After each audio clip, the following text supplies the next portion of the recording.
Good evening, everyone, and thank you all so much for being here tonight. On behalf of our district administration and our board of directors, I deeply appreciate the time as we know the importance and the weight of the conversation that we will have this evening. This is just not another meeting for myself or for the team that you see here tonight. This is about the proposed future of elementary education here at the Fort LeBoeuf School District. We, each of us, all have a deep personal and professional interest, and we are committed to FLB and what we do as educators. Many of us before you today are residents, taxpayers, or alumni, or their own children have attended this school. That said, we are incredibly proud of this district and grateful that our children, any child, is able to benefit from the education here at FLB. We and our kids are all bison. Let me begin by saying that our presentation is not intended to be a sales pitch this evening. Our hope is that tonight we will continue a transparent conversation with our community about one of the most significant decisions that we have to make together. This evening, our goal is to provide you with clear information, answer your questions, and listen to your thoughts as we move forward. As superintendent here at the Fort LeBoeuf School District, I have been fortunate to be surrounded by incredible teachers, administrators, children, board members, and a community that is truly engaged at levels many school districts do not get the privilege to enjoy. During my time here, myself, my entire administration team has also been supported by a board of directors over many years that is really focused on ensuring that our community is receiving return on the investment they have made in their child's education. FLB currently holds the third lowest millage rate in Erie County, and over the past 20 years has levied a school tax only on 8 occasions. At the same time, our students continue to perform at or near the top of the region and state in terms of academic achievement. Over the years, our board has worked hard to be responsible stewards of our taxpayer dollars and has allowed us to provide an excellent education at a cost that is less than most of the taxpayers around the region. As superintendent, it would come as no surprise that I hold a responsibility of protecting these long-term strengths while ensuring the financial sustainability of our schools, our students, and our staff. That responsibility means engaging in thoughtful conversations, doing my best to make informed recommendations to our board of directors, and always keeping my focus where it belongs, and that is with our kids. What we are discussing tonight, the possible unification of 3 elementary schools into one updated, unified facility, is reflective of this, but please know that this is just not about our buildings. As our team continued to investigate this proposal, we have realized this may be an opportunity for us to examine a way to creatively set the stage for a better future. It is about keeping class sizes small. It's about preserving teaching positions, essential services, and the incredible academic programs that we offer here at Fort LeBoeuf. It's about ensuring we can meet the ever-growing academic, mental health, and special education needs of our students, not just today, but in the years ahead as our student enrollments continue to decline and the costs associated with education continue to rise. It's also about being fair to our taxpayers. Continuing to invest in 3 aging elementary schools is difficult to sustain. Unifying may allow us to streamline district operations, reduce the duplication of services, and reinvest the savings where they belong in each of our classrooms here. We know considering a change like this is very difficult. We also know that this proposal touches deep personal and emotional connections with each of our schools and their neighboring communities. That is why we continue to take our time, listen carefully, and we have revised this proposal to reflect what we have heard from many of our families, our staff members, and residents throughout this process. Tonight, our team is going to walk you through several items. The first, the data and financial realities shaping this conversation, a revised unification proposal and how it's different from the earlier version, the potential benefits and challenges for our students and our communities, and the next steps in this process, including how you can continue to provide feedback to us as an administration team. Again, please know that we're not rushing into a decision, and our board has not made a final decision on this matter. This is one more step. We feel an important one, in making sure that whatever path we take is grounded in what we all believe is best for our students and right for our families. Before we get into the presentation, I would like to take an opportunity to introduce our team. My name is Rick Emmerich. I am the superintendent here at the school district. Along with me tonight is Dr. Sean Wolfram, our assistant superintendent, Bernadette Walters, our business manager, Christy Rathburn, our director of special education services, Jason Vaughn, middle school principal, Jenna Hopkins, Robinson Elementary principal, Brent Holt, principal at Mill Village, our newest addition to the team, the replacement for our former principal at Waterford Elementary, Colleen Solani, and of course, the retired Waterford Elementary principal emeritus, Yvonne Best-Proctor. Also, before we begin, if I could share just a few housekeeping notes. Tonight's session is currently being live streamed and recorded. Again, we were hopeful to engage as many community members as we could in this conversation, so some folks may be watching from home, and some may wait and pick up a recorded version later and decide to watch it then. We also want to hear from any folks who are attending tonight because we are interested in the feedback that you may have. Therefore, we have a microphone podium. Dr. Wolfram tonight is going to actually walk around with a wireless mic. If you do have questions, he's happy to get your question out there. We will do our very best to provide answers. I can say to you that maybe we might not have an answer to your question tonight, but I can assure you that we will research it and we will get back to you. Finally, we have developed a survey, and that each of you we asked to complete. This will be available in hard copy, and we also have a QR code for those who are technology savvy that you can hit that on your phone and complete that survey online. That stated, let's begin. So when we got into unification, there were 4 priorities, and this was back in January of 2023 that we began looking at. And that was reducing costs for our taxpayers, reducing the district's annual operating budget, and enhancing specialized services. You heard me mention some of those: mental health, academic support, and students with special needs, and then investing in improved facilities as well as infrastructure. So that's where we started with the examination of this proposal. Along the way, some of the challenges that we face as a school district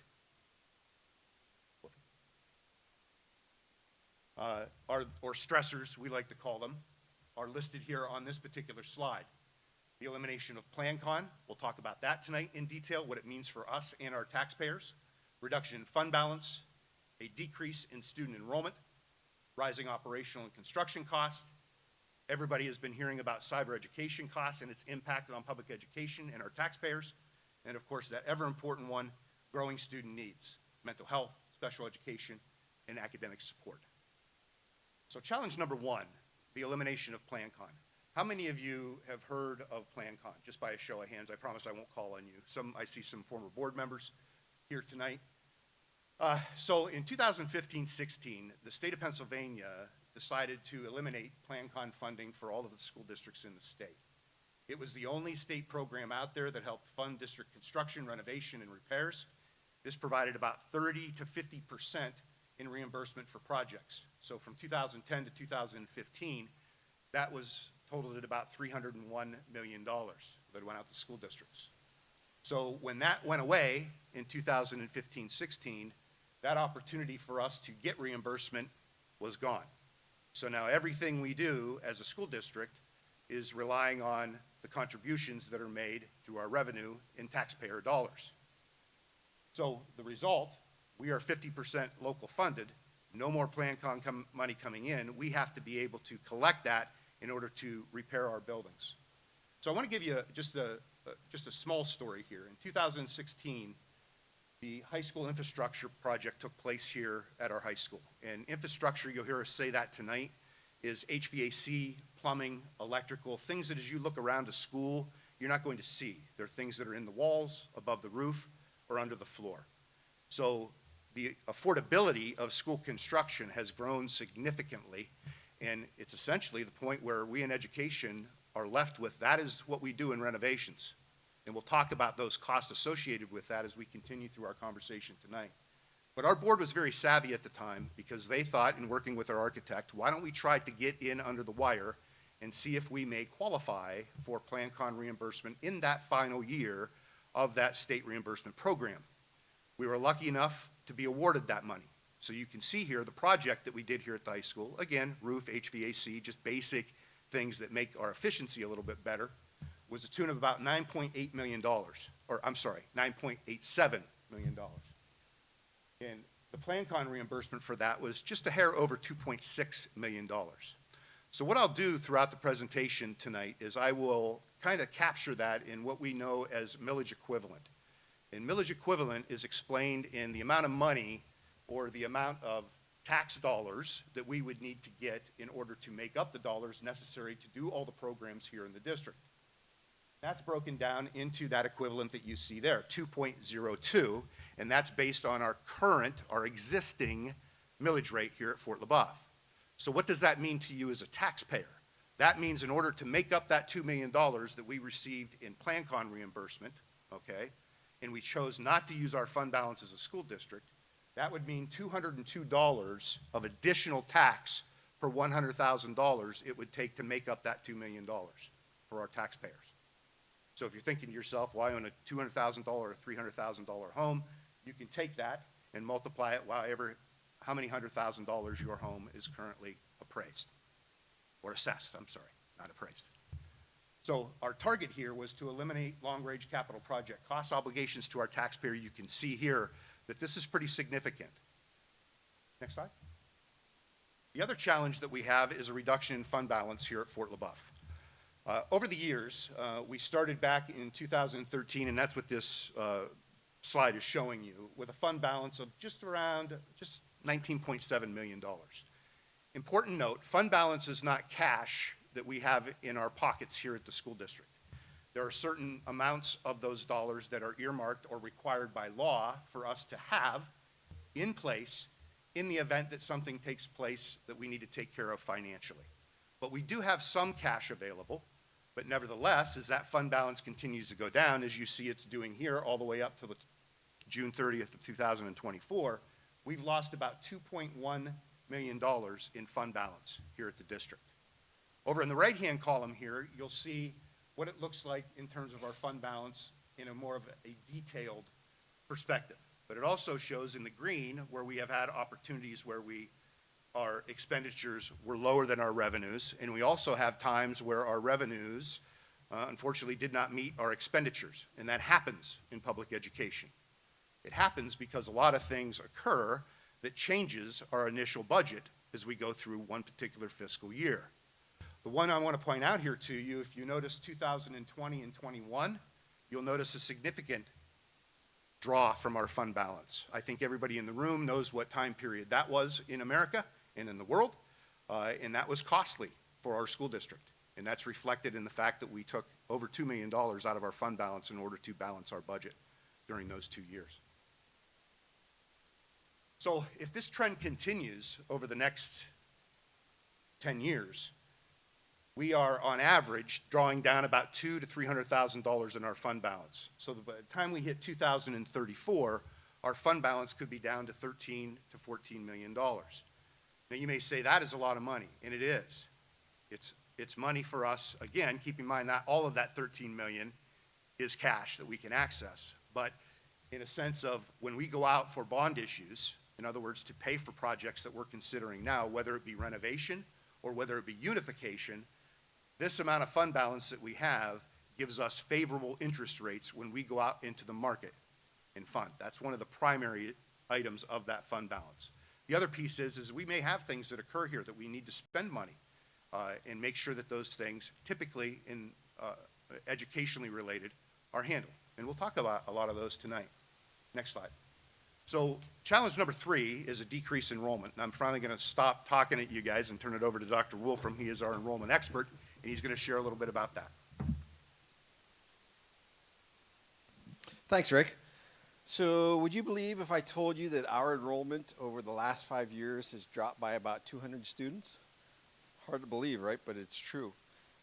I've grown up here, lived here my whole life, and it's still astounding to me that we have lost 200 students over the last 5 years with all the development that has happened across our entire district, from Mill Village, where I grew up, The houses that are out in all the fields where I used to hunt as a kid, I can't hunt there anymore, so it frustrates me. Up through Waterford and Summit, the housing developments, you'd think we'd have 3, 4, 5,000 kids, and it's not the case. Okay, our enrollment back in 2019, 2020, we were about 2,100 students, and that was pretty steady up until that point. For the decade or so before that, I was in charge of child accounting, which meant that I was in charge of counting all of our kids and reporting that to the state. And so that 2,100 was pretty consistent. Started to see the drop right in 2020, right? To this past year, we are at 1,901 students. Just looked at our enrollment tally here yesterday. We're at 1,898 as of today. So pretty consistent headed into the next school year, okay? But I'll get into some more details about that. So as you can see, a drop of about 200 kids.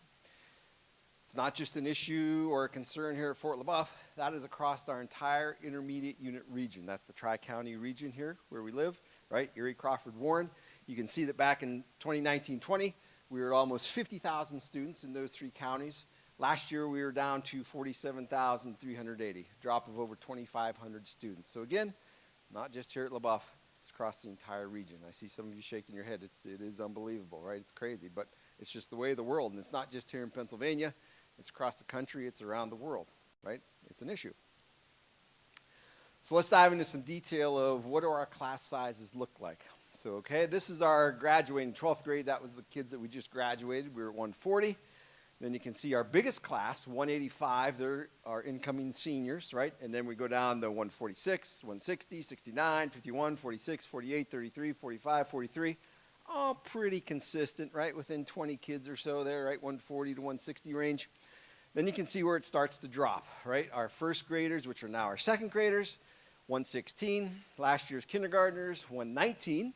And our incoming kindergartners, class 2038, I think it is, we were at 118 students. Now, I'm here to tell you, if school were to start tomorrow, we believe that we would have about 105 or 106 students. So what about those 12 or so kids that I'm leaving out? Those are names that we have off of our census list or from daycares that they give to us. We have some contact information. We've reached out to those families, say, hey, we know that you might have a student that could attend with us next year, but parents just have not filled out the packet yet. They haven't contacted us. You'd be amazed some of the folks that wait till the day before or the first day of school and show up and say, here I am, can I start? And so it's any of you that are registered a student, you know the process. It's a pack, right, of about 30 papers, and you have to show us pretty much everything. It's worse than a mortgage, right? You have to show us your proof of residency, driver's license, birth certificates, immunizations, all those sorts of things. So we're hoping that those other 12 kiddos come to us, but if not, we're going to be right around 105 students, okay? Fairly low. Each year, when this happened just yesterday, I sit down with our elementary principals and Bev Clark, our transportation supervisor. We got to make sure our classes are as balanced as we can get them, right? We hope for a nice even spread where we get the same amount up in the Robinson area, same amount here in the Waterford area, and about 15 to 20 kids out in the Mill Village area. That way nobody gets mad at me and calls me and yells at me and says, my kid's not going to this school because we live closer to this school. Yeah, we get it. We understand that, but we need to keep our class sizes balanced. This year wasn't too bad. Only had to move 2 students, and they were kind of in between 2 schools, so hopefully nobody calls at me next week and yells at me. Those letters are going out Friday, so if you have a kindergarten age student, you should be looking for those letters coming middle of next week. So that's where we're at right now with our class size. We don't just sit around and guess and say, well, I wonder what we're going to have next year, right? We got to have a place that we can go to try and predict, right? How many kids are we going to have? 2 main places that we go to do that. The Department of Education actually puts out predictions of where every school district across the state, they predict, they think, okay, you're going to have this many kids next year in your schools. And so that's what this first sheet is showing. This is the historical perspective of those Pennsylvania Department of Ed projections. And anybody can go there, just punch into Google PDE enrollment projections. It'll take you right to the website. You can pull up the spreadsheet where I got these numbers just to verify I didn't make them up. So historically, PDE does pretty well. This column right here, this is what they projected us to be for these past few years. This is what we actually were at, and then this is just showing you the difference. So this first year back in 16-17, we're off by 3. They were off by 2, by 3, 16, okay, 11, 2, 17, okay. This year they missed the mark. They were off by 37, and then last year they were off by 8. We were 8 more than what they had predicted. So you can see, not too bad. If you average that out, they're only off by about 3 kiddos or so each school year over those past years. So what's the future, right? That's the next logical question. What's PDE say we're looking like for the future? So they're predicting for this year that we're at that 137. Now remember what I just told you. If school started tomorrow, we're predicting we're going to have about 105 kiddos. Okay, so their prediction right now is a little high. We still have a few weeks to go. Hopefully that number increases for us, but you can see there's quite a gap there. Then next year's at 127, then 113, 111, 109, 107, 105, 104, 102. So it's pretty obvious there, the trend, right, is going down. And again, these are PDE projections, not mine. PDE does this for us to give us projections. Okay? There's another place that we look, is the Pennsylvania Department of Health actually publishes the actual birth rate statistics for each of our municipalities. That's the next slides that we'll look at.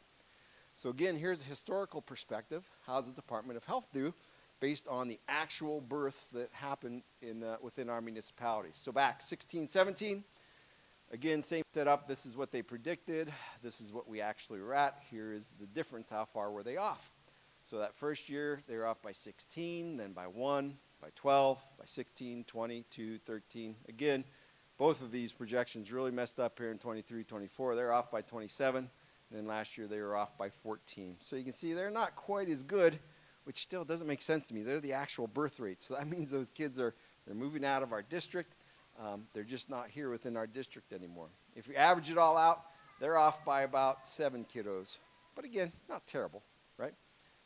So that's where we look to see, okay, what do we think is going to happen in the future? Because that's obviously very important when we're talking about this proposal, right? We need to know where we're at. We don't want to, if this happens, we don't want to build a school and then all of a sudden get 200-300 kids in a class and, oh my gosh, what are we going to do? What are the Department of Health, what are they predicting? So their predictions are a little bit higher. They're saying 142 for this year. Again, we predict if school started tomorrow, we'd be about 105. And then 129, 140, 122. So again, those numbers are a little bit higher than what PDE said. But again, you can still see, remember back to that first slide I showed you, our upper classes are in that 140, 160, 170 range, right? So again, I think hopefully we can all agree that that's a trend, right, that our enrollment is decreasing. So what does that mean, right, for a school district? If we say that our enrollment is decreasing, do we just sit back and say, oh, well, we have less kids, we're just going to keep on doing what we do? No. Again, we like to be good stewards and take care of the taxpayer funds that come to us. And so we need to look at a few different things. Number one is staffing, right? We have a little over 300 total employees. That's teachers, bus drivers, custodians, cafeteria. That's everybody, okay? We're actually, I think, the 40th largest employer, I think, in the county, okay? And so we need to look at that. Do we need all 300 and some folks here if we have 200 less kids and that continues to drop? Okay, that's a hard question to talk about, right? But it's a realistic one that's our job, what we have to do. We also, the other tough one is facilities. That's what we're talking about here, right? Do we need all the facilities that we have, or is there a way that somehow we can maneuver and do something differently to try and meet those trends that we're seeing with our enrollment? So again, that's hard discussion to have, but we need to do that to make sure we're making best use of the facilities that we have. And then lastly, funding, right? Every grant that we get, all the reimbursements we get from the state government, from the federal government, it's a big, long, complex formula, right? But one piece that goes into that formula is always your average daily membership, and that's simply how many kids do you have each day enrolled in your district on average. So it's pretty common sense. If that number is smaller, right, a smaller number of kids, plugging a smaller number into a formula, when you multiply that out, it means it's going to impact our funding. Okay, so those are three really hard things that we can't ignore and we have to take a look at. And again, that's a big driver behind why we're having this conversation now. Rick's going to talk about those rising costs that he mentioned earlier now. Thank you, Dr. Wolfram. The next couple of slides that I'm going to show you folks is another example of how we can make a connection of district expenses to our taxpayers and what that would mean in terms of millage equivalent. So the first slide I have up here is the energy savings renovation versus unification. So that first blue circle that you see up there is what we currently spend in energy costs here at the district. And that's for electric and natural gas. That's about $250,650. So that's what we spend every year. The per pupil cost for that right now as it stands under our existing situation is about $313 per pupil here at Fort LeBoeuf. So what we do is we get a hold of an engineer, people that are way smarter than myself and Sean, and they go out and they apply this to a formula and an algorithm that kind of is based on the efficiency of new equipment, and it comes up what the projections would be for those energy costs if we were to do something different, or if we were to continue to renovate and continue what we are currently doing here at the district. So the first in the middle there, what you see is a renovation energy estimate, and that cost per pupil is $229, and we are seeing a savings of about less 26% than if we were to keep our buildings the way we are. So there would be a reduction in expenses, particularly with energy costs, if we were to decide to renovate. Down at the bottom is unification. The cost per pupil, if we were to choose to unify based on these estimates, is about $195. That's a 38% reduction in energy costs if we were to go under one roof. The next one, I think people can understand this. We do various things on pretty much a schedule here at the district. One is paving. We do that about every 10 years. And another one, which I'll talk about here in a moment, is we put roofs on our buildings about every 30 years. So when we talk about paving, what we did here is we took the estimated square footage of paving that would be necessary at a new elementary school, and that came out to be 128,000 square feet. What we currently pave with all three of our elementary schools here in the district is just over 190,000 square feet. So we estimated costs of this 2 years out from now. And again, we get this information from people who are in the business, whether it be contractors, architect, those are the people that give us this information. The total estimated cost, if we were to do the paving project at a new elementary school, important point here, you see it highlighted in yellow. When we put new paving in, we have to do the grading, the sub-base, and the asphalt on top of it. That cost per square foot was $10.39 for a total cost of about $1.2 to $1.3 million. That's to do the paving at the new elementary school. If we were to continue to pave our parking lots as they stand now and do that paving at the existing buildings, that cost was $1.6 million. So a cost per square foot of $8.83. So how do we convert that over into millage equivalent? You can see that down at the bottom, 0.272 mils, which is about $27 of additional tax in order to pave 3 parking lots versus paving 1 at a unified building. Now, I know some people may be saying, and we're going to go into the roofing section here in a moment, that's not a whole lot of money. To some people it is. We have a lot of community members who may be on fixed incomes, who don't necessarily have the capacity to continue to support tax increases for years to come.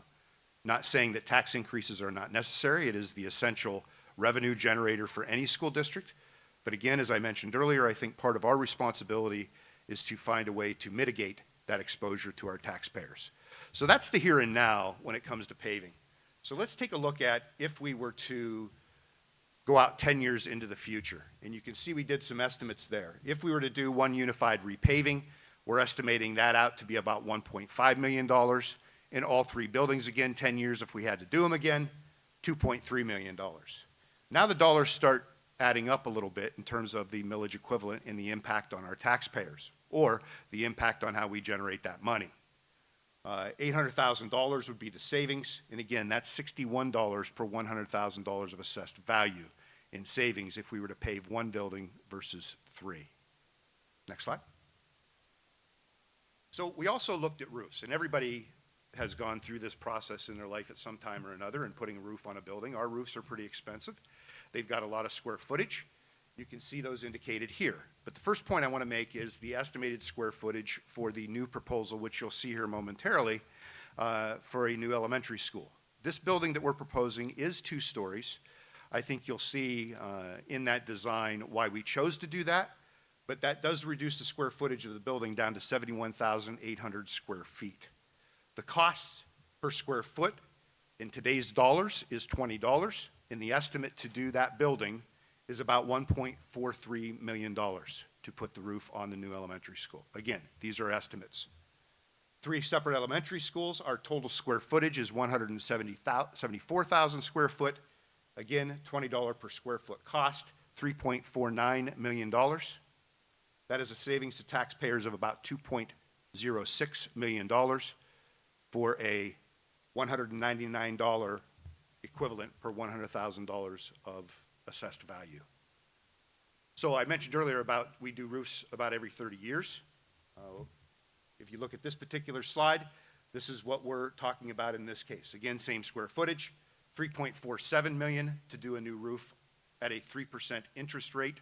Now, 3% could be, we can argue that, but over the past 10 years, inflation has fluctuated quite a bit, and we've seen the highest inflation that we've seen in quite some time over the past couple of years. That impacts us as a school district, so we modestly chose 3% as the interest rate. So $3.47 million there, and to do 3 elementary schools is $8.47 million to do all of those roofs at that same estimate.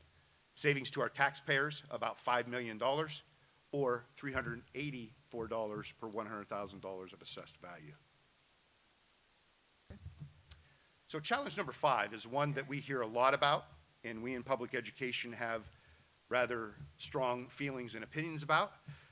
I guess if I were to give you a theme, for me as an educator, our kids are never better served than in front of us as teachers, as educators. However, cyber education has become an option for families, and they do take advantage of it. And we've actually seen where some children succeed in that environment.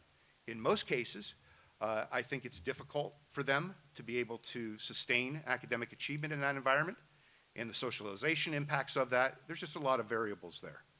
We believe that cyber education can work for some families so much that we decided to do it on our own. We do have our own cyber education program, and yes, we do it cheaper than what the private providers do offer out there. So we have some students enrolled here at our district in our own cyber program here at Fort LeBoeuf. We do have some that are enrolled in the private providers. So that brings me to this slide. Back in 2010, the Fort LeBoeuf School District used to be reimbursed by the state of Pennsylvania for students who elected to attend cyber education. The funding of cyber education is free. We all hear that. It is a public school option. However, what they fail to mention at times is that money comes directly out of our taxpayer dollars. Those dollars come out from our money, and since 2013, we've spent over $8 million in cyber education here at the district. What's interesting about this slide, if you've had an opportunity to look at your tax bill this year, and again, we weigh this decision very heavily, there was a tax increase of 0.72 mils. 0.72 mils, interestingly enough, is equivalent to what we're projecting our cyber education costs will be next year. So the tax increase that we levied, our board elected to levy on our taxpayers, is enough to cover our cyber education costs for next year. Everything else is either some supported by state or federal reimbursement or our taxpayers. And again, we are funded 56% of our funding comes from our local taxpayers here at Fort LeBoeuf. So the next slide I'm going to mention to you, and the area that we're going to go into now, is talking about those growing student needs. And that's one of the most important parts of our presentation tonight. Everything that we do here is for children. We do know that there's some cost-saving measures here that do have implications for our taxpayers, but at the end of the day, we want to make sure that regardless of what direction we take here, that we are supporting our kids and making their lives better and supporting our families. That stated, one of the main concerns that we have here at Fort LeBoeuf and across the nation and across the globe is a rising mental health needs of our students. In order to meet those needs, our district puts in place various programs to support our students. Self-harming behaviors, suicide, social media has been one of the most difficult challenges that we've had in our lives and its implications on our students. Nevertheless, as public education does, and we've done for many, many years, is we pick up those things. We fund them as taxpayers, and we put programs in our schools to help our kids. These programs that you see up here, I won't go through all of them, are all initiatives that our district does to support the mental health needs of our students. None of these, except for the final one that you see on here, school police officers, is met with any state reimbursement at all. You hear a lot about unfunded mandates. These are things that we do gladly because we want our children to succeed. We want them to be healthy, both physically and mentally. But at the end of the day, this is funded by our taxpayers. We spent $700,000 to fund the above initiatives that you see here last school year. What does that mean? So that's $53 per taxpayer per $100,000 of assessed value. So unfunded mandates you're going to hear a lot about. Now, one of the other areas that we're talking about here is the special needs students that we have here in our district. And we are lucky and fortunate to have here tonight Mrs. Christy Rathburn, and she's going to talk about some of the benefits you may see from Unification and its impact on student support. Good evening. So the Student Support Services Office services students who receive special education, gifted education, or Section 504, Chapter 15 services across the district. And that combined population is equivalent to about 30% of our overall student population, K through 12. And that's significant. That's quite a lot of students. We believe that the unified elementary school and a campus model provides a lot of benefit to the population that our department works with. So I'm going to talk kind of quickly for the sake of time, but I'm going to try to cover a lot of those reasons tonight for you. So having one elementary school provides expanded program access for our students in many ways. It eliminates the issues of parents struggling to having to choose to send their student to a different elementary school, perhaps declining the most appropriate programming for their child because they don't want to send them to a different elementary school. So, for example, Mill Village Elementary School is our only elementary school that provides life skills support programming at the elementary level. Waterford and Robison are our only elementary schools that provide emotional support and autistic support programming at the elementary school. If we had one unified elementary school, all of those types of programming would be available at that elementary school, therefore eliminating that difficult decision for parents. You know, so everything would be available in that one setting, which would be really nice for our parents to not have to make that difficult choice. In addition, it enables combination programming for us to most appropriately address our students, as all types of programming would again be available in that one setting. So if a student needed a combination of, say, autistic support and life skills support programming, or life skills and emotional support programming, or emotional support and learning support programming, again, it's all available in that one setting. You know, we can do that, and that's huge because it allows us to, again, most appropriately meet our students' needs.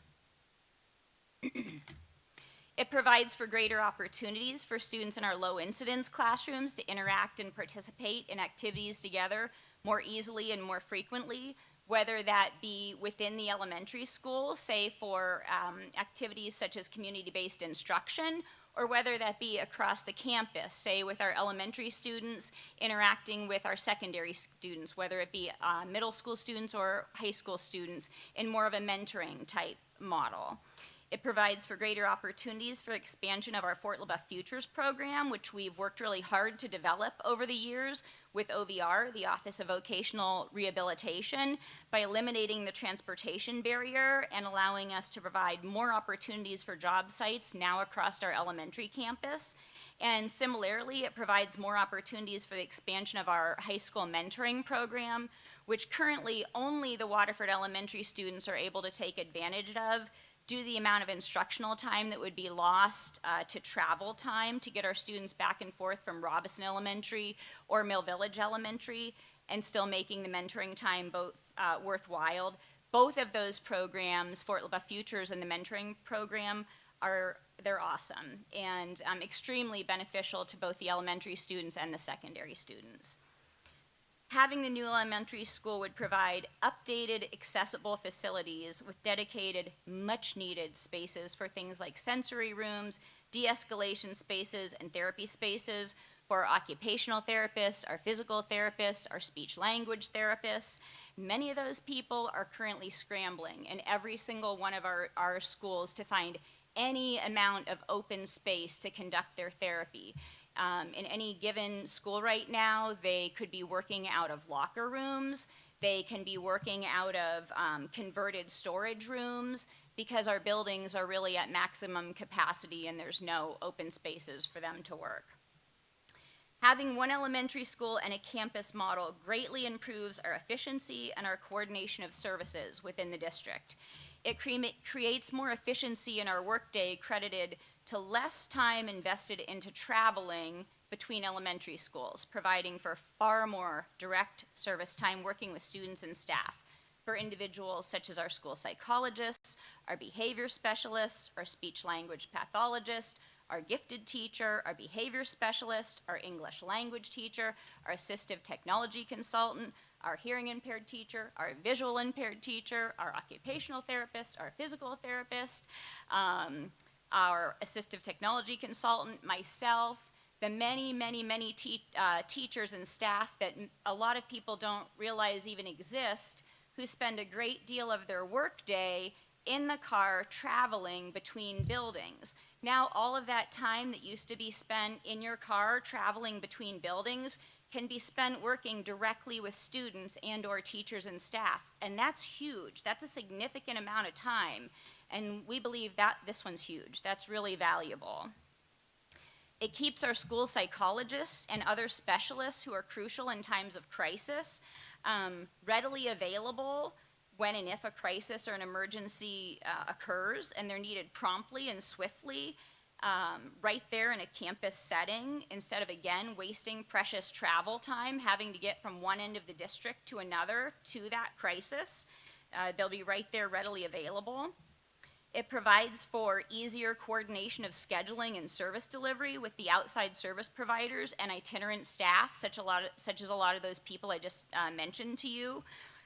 Because we'd all be in that one building or on campus instead of 3 separate buildings and opposite ends of our district.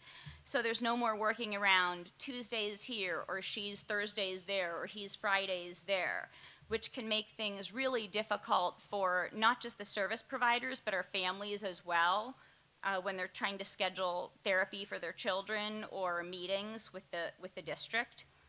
And it promotes consistency in the delivery of key services, such as MTSS, SAP, behavioral supports, counseling services, 504 Chapter 15 services, because now all of the supports are centralized in the same building and under the same leadership.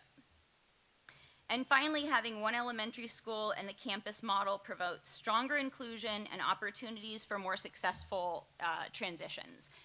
It provides for greater scheduling opportunities and the ability to better group students for enrichment, acceleration, and for the support services, including greater opportunities for networking with like-minded peers for our gifted students. Currently, in every single one of our elementary students, in at least one grade level, in all 3 of our elementaries, there might be one identified gifted student in, say, 3rd grade, or 1st grade, or 5th grade. And that gives no opportunity for us to pair them up with a like-minded peer, which research tells us is so crucial for their development. In addition, the larger school populations allow for better peer matches within inclusive settings, creating more natural opportunities for successful socialization alongside general education peers. We can more deliberately separate students who we know do not do well together, and similarly, we can pair up students who we are aware do perform well together, which would be fantastic. Further, having those greater numbers of teachers and staff in one centralized location allows better opportunities for us to align personalities and teaching styles to student learning styles and strengths. And in turn, that would create more successful learning environments for our students, and that would be fantastic. I would be remiss if I didn't acknowledge the plan that's in place for new inclusive playgrounds. That would be like a dream come true for many of our students who have never been able to fully access the playground equipment like their general education typical peers are able to access every single day, day after day, year after year, that they're not able to take advantage of. And finally, it provides for a smoother, more successful transition to the middle school, as a campus model allows for greater opportunity for interaction with the building, the students, the staff of the middle school, prior to the students' arrival in 5th or 6th grade, and that's for all students. Just the sheer nature of a campus model lends itself to greater familiarity and greater opportunity for visits and for interactions. So with that, I'll turn it back over to Mr. Emmerich. I could go on, just so you know, but they limited me on time. Thank you, Christy. So sticking with the theme of unfunded mandates, what Christy just described to you is it falls under the umbrella of special education here at the district. And the district does receive support from the federal government for special education programs. However, it does not cover all of our costs related to that. And I'll give you an example of a program here that we are required to do by law. Does not fall under special education, but it's one that we feel committed to. We often have children that may not qualify for special education services based on their academic performance, based on the assessment of these students, based on their behavioral needs, may not qualify for special ed. Nevertheless, we still are required as a school district to provide service to them, which we gladly do because we want them to be successful.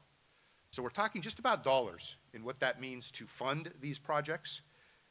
In 2015-16, we had 108 students district-wide that qualified for Chapter 15 or 504 plans.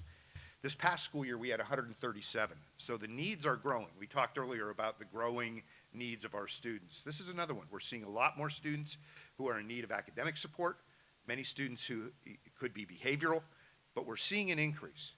In the Act 16 Category 1B that you see in the middle. Long story short with that, myself, Christy, and Bernadette complete a report every year that indicates how much money we spend on various levels of special education students or their needs here at the district. The lowest level of need is $5,161 in that report. So we are kind of saying in this particular case that the lowest special education student may have very similar needs as a 504 or Chapter 15 student. That stated, the students that we supported in 24-25, that 137 students, $54 are taxpayers, or we need to leverage in terms of millage in order to support that program. Again, another unfunded mandate. So the next one I'm pretty proud of. We had a meeting many years back, well, not many years, but a few years back at the tech school. We had our board meeting there, and our board has always been, and we'll talk about this, I mentioned it earlier, has been very supportive of the needs of our kids. And what we have realized throughout our time in education is that students need additional supports.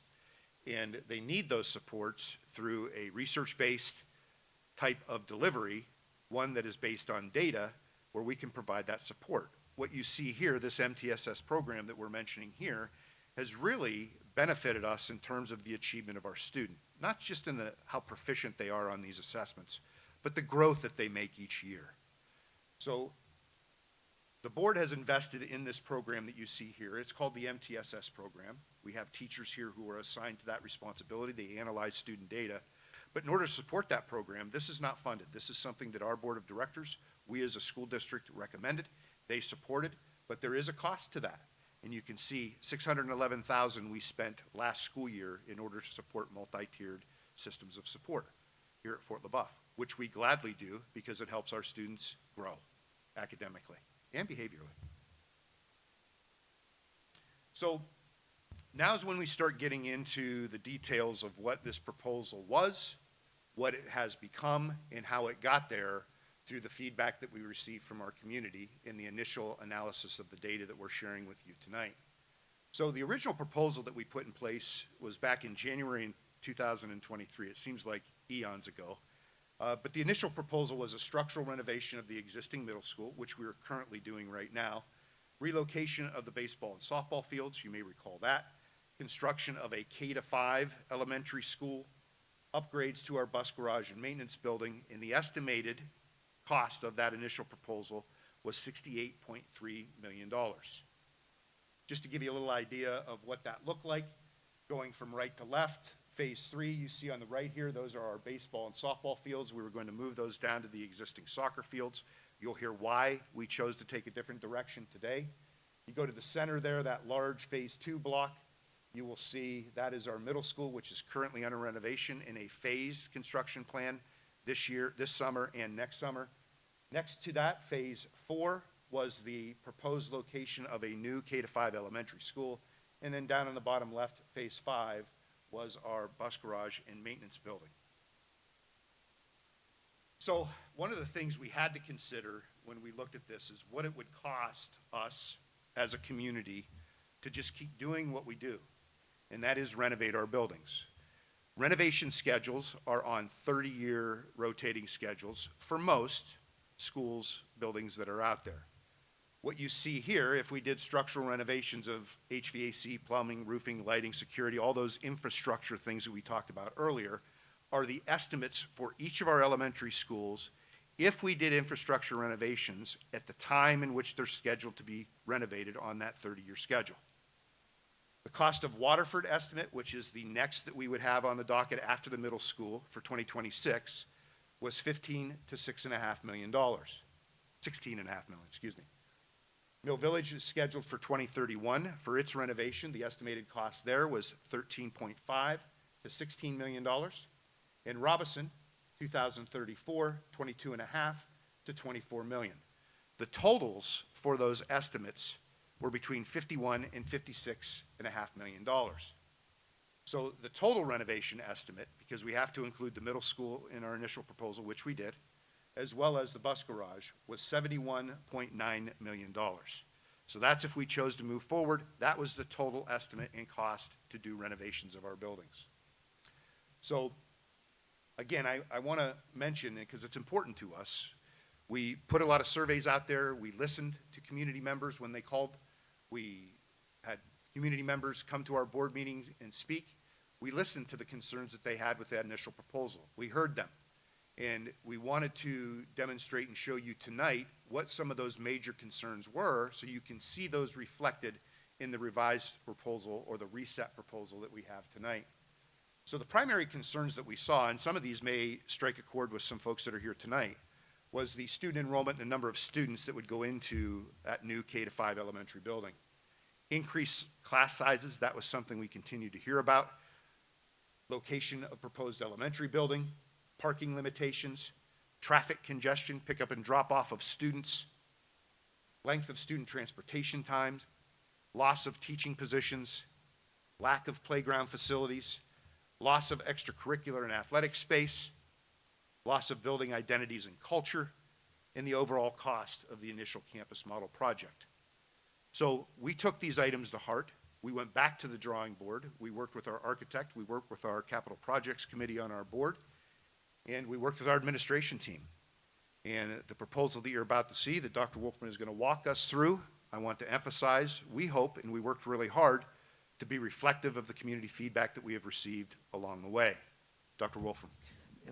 Thanks, Rick. As Rick said, we really listened, tried to listen to all the concerns that were brought to us and tried to address them one by one, which you'll now see with this revised proposal. So first, originally it was a K-5 building that we were going to build right out here on the existing softball, baseball fields that you saw on that original map. The new proposal would be to build a new K-4 elementary building. You might say, well, what's happening in the 5th grade? Are we just not going to do that anymore? No, we will. We'll get to that in a second. The location, right? We heard a lot about the location. There's not enough room to put a new building out here between the middle school and the high school. It'd be too congested. The traffic flows, there's not enough parking, just a lot of issues with the placement of that building. So we revised. The new proposal would be to build that new building south of Carmen Benito, down on the western soccer field. 5th grade, right? I mentioned them. The proposal now is to move our 5th graders up to the middle school. You may say, oh my gosh, you can't do that. That's never been done. Well, I'm a product of that. Christy's a product of that. We all, when we came through Fort LeBoeuf, we went to 5th grade in the middle school. So we've done that before. It's nothing new. So that is the proposal for 5th grade. Now don't worry, I don't want to steal our elementary team and middle school team's thunder here, but we're not just going to plop 5th grade into the middle school and say act like a middle schooler. That's not the idea, but we'll get to that. Okay? We also need to talk about our gymnasiums, right? Right now we have 5 full-size gymnasiums across the district in our 3 elementaries. If this happens, right, collapsing into 1 elementary, we need to think about that because we have a lot of teams, a lot of outside organizations that come in, use our gymnasiums for a lot of different things. So we would want to add another full-size gymnasium onto the middle school, and you'll see in the site plan where exactly that would be as well. So that's one of the gymnasiums that we might lose. We'll address the other 2 here in just a moment. Baseball and softball fields. Remember, the original proposal was to take those and move them down south of Carmen Bonito, where we're now proposing to put the new building. We're going to leave softball and baseball where they're at. Hopefully you noticed on your way in, it's been a busy couple weeks with Dura Edge here, renovating those facilities. I believe they laid the sod out there on the baseball field today. It looks beautiful, and so we're just so happy to finally be able to renovate that so when it rains, we can still play a game there. That'd be a novel idea, right? So hopefully that'll happen. Again, we also, as part of that plan, someday would like to get another building out there, bathrooms, storage. Right now I call them our big bee's nests. We have a couple of the wooden storage sheds out there where the kids store the equipment, and they've turned into huge bee's nests. People get stung, all those sorts of things. So we'd like to construct a more permanent structure somewhere out there with some bathrooms and storage for our baseball and softball. Then also our bus garage maintenance. Not a whole lot has changed there. It's the basic things, right? Our building systems, HVAC, plumbing, all those sorts of things. Bev would like to have a nice classroom space to be able to work with new drivers as she trains them up. But not a whole lot really has changed there. Enrollment, right? A big concern was you can't have 800, 900 students in an elementary school. It's too big. Kids will get lost, all that sort of thing. And so again, by removing 5th grade, moving them to the middle school, it really balances out all 3 of the proposed buildings. Each building would be somewhere around 650 students or so. So it really balances the enrollment in all of those buildings. Class sizes, right? This is a real big concern. We're only doing this or proposing this because we're going to cut teachers. And we're going to have 30, 40 kids in the class. I can stand here before you and that neither Rick or I would be supportive of that, and our board is not supportive of that either. If that's something that we wanted to do, remember back the enrollments that I showed you these last couple years, our incoming kindergartners, we have 7 rounds or 7 sections of each grade level, K to 5. We could have easily said, we're going to go to 6 sections because we only have 110 kids or so, and we would have been fine. We don't want to do that. The board didn't want to do that, right? And so we kept those 7 sections. So I hope that can build some trust that, the intention here is not to cut any instructional staff. Now, there will be some reductions in other staff, which we'll get to, but there's nothing in this proposal to reduce the number of instructional staff within our district. And that's what the next bullet there talks about, loss of teaching jobs. Again, not part of the plan. I mentioned where would some of the reductions come from potentially. Administrative staff, health services, custodial, cafeteria, secretarial, and aides. So, what does this look like? I wanted to show you a little site plan of the new proposal. So we'll just take it piece by piece. Another concern, right, because of the congestion that might happen if we put a building out here, is pick up and drop off, right? There's not enough room. It'd just be too congested. There'd be accidents, all sorts of things. So you can take a look and see. Here's Carmen Bonito, right? This is the proposed location of the new elementary building. So up here on Chestnut Street, you can see this driveway here is where we would do the bus pick up and drop off of the students in the morning and in the afternoon. Parent pick up and drop off would be on the other side of the building over here. So again, we're going to separate. Buses would be on the east side. Parents would be over here on the west side. So that was one concern. So we think we've addressed that by separating them. Also parking, right? We heard that wouldn't be enough parking if we put a building out here. So take a look at this. I know it's gray on here, but this would all be paved parking lot. So here's the existing Carmen Bonito parking lot, and then this would all be new parking lot here for the building. Now there'd have to be some sort of a retaining wall or something in there. We've all been there. There's a pretty good grade to that area, so there'd be some sort of separation between the two. but that would all be paved parking, again, if this happens. So again, addresses that concern about not enough parking. Again, I already talked about that last bullet there, the congestion for our pickup and drop-off by separating those two. Okay, some other areas of concern that we heard. Remember I talked about the gymnasiums, right? We're already going to replace one of the gymnasiums if we were to add on to the middle school for the 5th graders.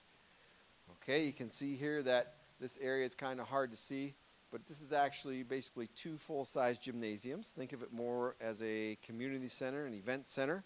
Might even, if we're able to, maybe put a raised track, right? You've seen those, like over at Edinburgh, they have one where it's up in the ceiling. We have community members now that come in and walk during the winter time, right? Kathy, I see you come in and walk. So again, getting our community into the building to be able to use it, more of a community center. And again, that would cover, we would still have 3 full-size gymnasiums to be able to handle all those practices and events that currently happen in our 5 gymnasiums. We heard from our soccer community, right? Well, gosh, if you move the baseball and softball down there, we're losing 2 soccer fields. What are we going to do? All right, with this proposal, we're able to maintain one of those grass soccer fields, which is good. Playgrounds, right? Christy touched on playgrounds. Right now, we really don't have an all-inclusive playground. We've done our best to try and bring in some equipment, but it's not the best. And we really want to get a playground that all of our kids can enjoy and use. A few years back, Mr. Vaughn and I, when he was still at Mill Village, investigated to try to bring a playground like that to Mill Village because that's where our life skills program is at. It only costs between $300,000 and $500,000, so they are expensive. Okay, and so you can see here that's what these blocks are: 2 inclusive playgrounds. Right now, we're thinking one of those would be K1 and 2, and the other one would be 3, 4, and 5. We all know, unfortunately, we've chosen to live in Northwest PA, and the weather's not always the best, right? We get snow and all those sorts of things. And so the access we'd be able to access Carmen Benito Field, which is artificial turf, and this is all track surface out here. So when it does get muddy or nasty, we can get the kids out onto the track or Carmen Benito still for that outside recess. Again, we all know the benefits of getting those kids out there and blowing off some steam, right, to stay active. So again, just another potential benefit. So let's dive into a little more detail here of what this proposed new building, what are the details, what's contained in it, in that estimate that Mr. Emmerich shared. So again, we're going to need 35 general ed classrooms. We're going to need 5 special ed program rooms. That's our autistic support, emotional support, life skills support. We have our specials, right? Art, music. You see I included STEM up there, and library. We currently don't have a STEM teacher or a STEM special. I'd love to be able to do that before my time is done here at LeBoeuf. It's an area that we need to improve on, and so I'm going to keep, hopefully that'll be one of the last things that we can get done here is to get a STEM teacher here for our elementary kiddos. Learning support classrooms need 7 of those. Speech and language pathologists, we currently have 3 of those. One of them right now is working in a closet up at Robinson, so we'd love to get them a full-size classroom as well. We need a gifted classroom. Title, right? Maybe some of your kids have gone through Title. We have 5 Title I teachers. Those are teachers who help kids who are struggling with reading. We have EL, right? Those are our English learners. Those are kids that come to us that don't know English, and so we have to be able to service those kids. Counselors, we'd propose take 2 of our currently 3 school counselors to service this elementary building. We're going to need offices and conference rooms for them. Obviously, we need a nurse suite. Our school police officers, we need a place for them. Administrative offices, right now we're proposing 2 principals that would run this building. They're going to need offices and conference rooms, and then all those supplemental services, right? We have so many people that come into our buildings: occupational therapy, assistive technology, physical therapy, all those kinds of things. And again, you heard Christy talk about how they struggle to find a place to operate and do perform their work. Secretaries, right now we're proposing 2 secretaries, custodian, 2 sensory rooms, refocus room that Christy touched on, right? A place for the kids to, if they need to de-escalate, a place to be able to take them. A caring closet. We work with our Kiwanis and Foundation, and they help us basically if a student needs anything, whether it be clothing, whether that be food, hygiene products, they help us, and we have a closet fully stocked of anything that a kid might need when we become aware of a need. we're able to go to that carrying closet and get whatever they might need. Need a place for a copy room, cafeteria, proposing the same idea that we currently have at the middle school. Kitchen would be in the middle, 2 cafeterias on each side. Middle school, right? We talked about bringing 5th grade back to the middle school. We're going to need to build some classrooms there to be able to do that. This gives you an idea of where that addition would happen. So this is the front entrance of the school right here. So it would be on the north side of the building. Again, we would add some classrooms along here, kind of between where the building is and the baseball field is sitting right out here. You'll see that in a moment. And then add some more classrooms here. And then again, here's that full-size gym that we mentioned. We're able to squeeze that in there as well. This is just more of a zoomed out view of that. Again, here's our baseball field. So again, you can see here's our classrooms, that full-size gym.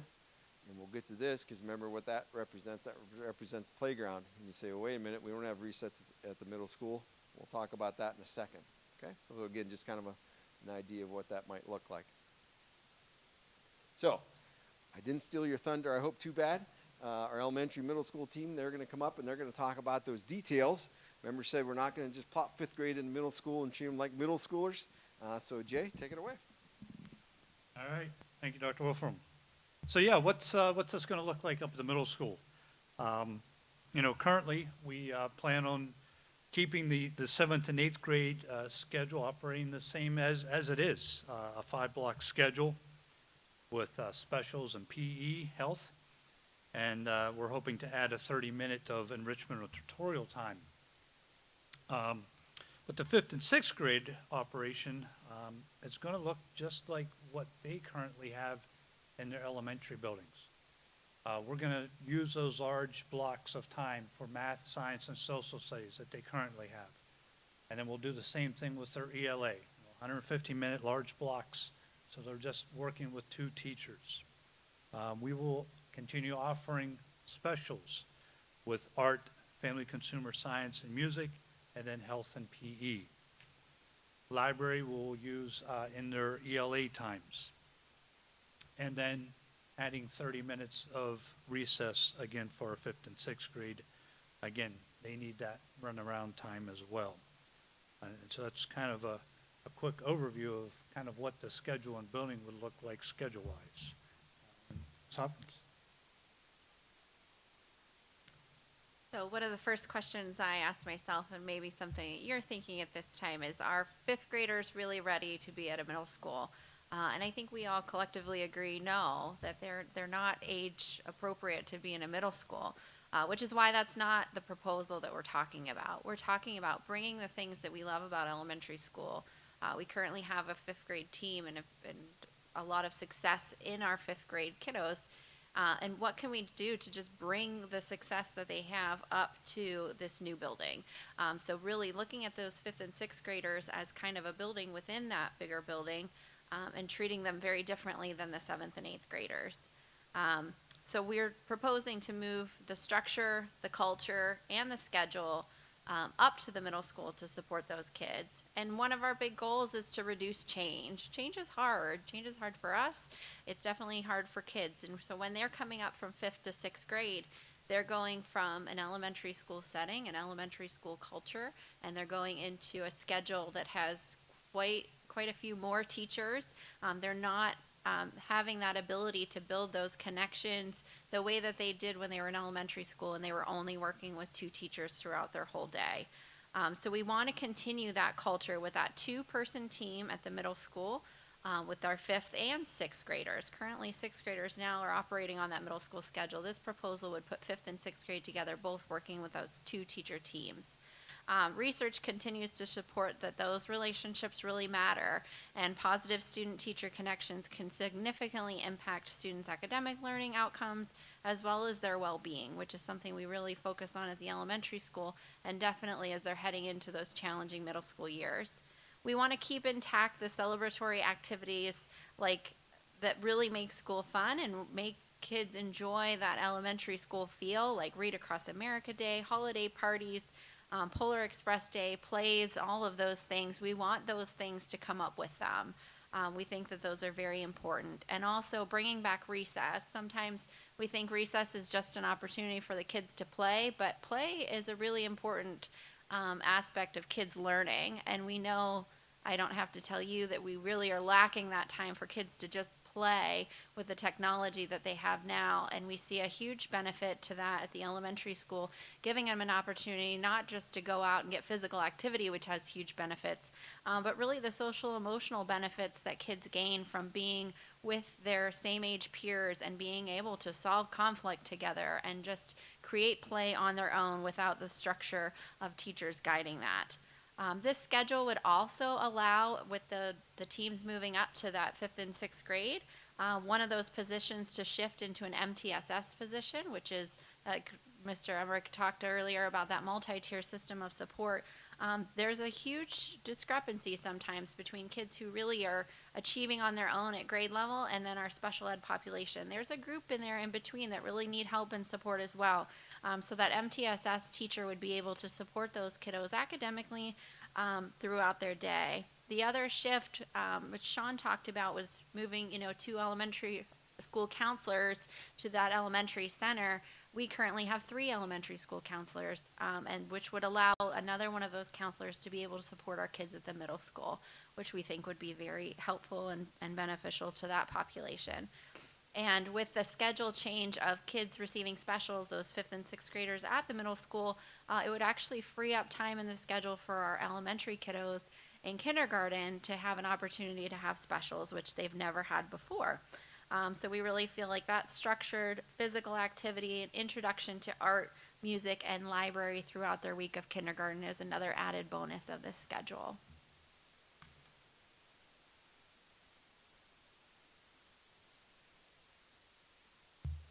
As we talked about the potential of this unification of the K-4 building and moving these 5th graders up to the middle school, we also had to acknowledge of a team that this is going to present some significant challenges as we move forward with that, and that's what I wanted to kind of cover in here. Some of those challenges I think we are able to handle with the logistics of the layout of the new K-4 building, but obviously there's some things that are beyond our control, and we wanted to kind of address those here. So the first one was the busing of the 5th graders with the older kids, and that was something that we really sat down and we listened to our community, and as administrators we thought about as well, as like, do we really want those younger kids with those older kids on that bus? And so we kind of looked at 2 areas with that. One, are we completely off base here? Is there anybody else that has this approach as far as busing these younger kids with the older kids? And when we looked around our region, the answer to that was yes. Currently, General McLean and Wattsburg currently have this approach where kindergarten and 4th graders are bused together and 5th through 12th graders are on the same bus run. And then if you look at the school districts of Corey, Union City, and Warren, right now they bus K-12 all on the same buses. So we weren't outside the scope, so that gave us some pause and some, we thought that was a good thing. But more importantly is not what other school districts do, is what we do here at Fort LeBoeuf. And if you know Mrs. Clark and our transportation and what they do and how they go out of their way to make sure our students get to where they need to in a safe manner, she's second to none with that. Another thing that's been put in place, and I look and I thank Mr. Emmerich, Dr. Wolfram, our school board in this community. As you know, in the past we had a really hard time having a full fleet of bus drivers. Well, because of this initiative that we put in place by our board and those things, that problem has been solved. We're now going into the 25-26 school year. We now have a full fleet of bus drivers. And as you'll find out as we go through this presentation, as we look into this, as we know, there's going to be cost savings to the district. And our big thing is do we want to put that money into brick and mortar, or do we want it to put it into pupils and people? And so if we do see that these bus runs, which was a concern, that might be a little bit longer or taking a little bit longer, well, we're going to have the ability to hire new drivers, maybe increase a bus run so we can eliminate the stops, which will eliminate the time on that. So that's just some of the proactive thinking that we were thinking about when we talked about that. Obviously, the start time is something we can't control. Those 5th graders coming in at 7:20 is a complete change. That there is just something that's one area that we can't control. However, again, going back to what we talked about with that elementary schedule, that is a variable that we can control. And what we want to do is eliminate those variables that we can so our students have a more successful approach. I spent 8 years as the middle school principal, and that 6th grade year is hard. It's a new building. It's a new schedule. We got lockers. We got to figure out how to get to lunch. How do I get to gym? How do I make... So if we can eliminate those variables by keeping the schedule the same that they've experienced before, I think it's going to be a big, big benefit. So that, I think, by keeping that elementary schedule does a really, really nice thing for them. And also, if you think about it, the way society works nowadays, we are growing up so fast and so quickly. So the fact that now our sixth graders, we can hold them back one more year at that elementary level and give them full 7 years at the elementary level, we thought was a really, really big plus to that. We talked about the parent drop-off and pickup. I think we talked about, the logistics of that is really, really good as far as where the location of the buses are and the parents are. But the big thing we need to talk about is what does that look like from a standpoint of the staffing? Who's going to be greeting the kids? Because we do not want to lose that face-to-face interaction of being able to see those kids as they get off the bus and knowing, little Johnny, we see him getting off the bus, he might be having a hard day, so somebody's there to make sure they're greeting him and getting Johnny the help that he needs and the support. So those are the logistics we got to talk about. Is it a staggered dismissal? Is it a staggered drop-off? So those are the things that we got to look for and we got to go through in order to make sure we're doing that correctly. As Mrs. Rathburn pointed out, we also know that our special ed population is not going down. 30% of our students are within that population, so we need to have the flexibility of, do we need to add an additional autistic support teacher, an emotional support teacher, or life skill or special ed? So that's something we need to take into consideration. Currently, our sixth grade teacher, they teach a subject area, so we need to focus in on making sure that person's going to be able to teach not only the math, but also the science and the social studies. So as you'll see through this proposal, this is a few years down the road if we go that direction, but we need to look at the curriculum needs and how we approach that as we move forward with that. And finally, the last bullet points there, the creating the cohesive building, the development of a more elementary type culture, the specials, the activities, and that parent connection.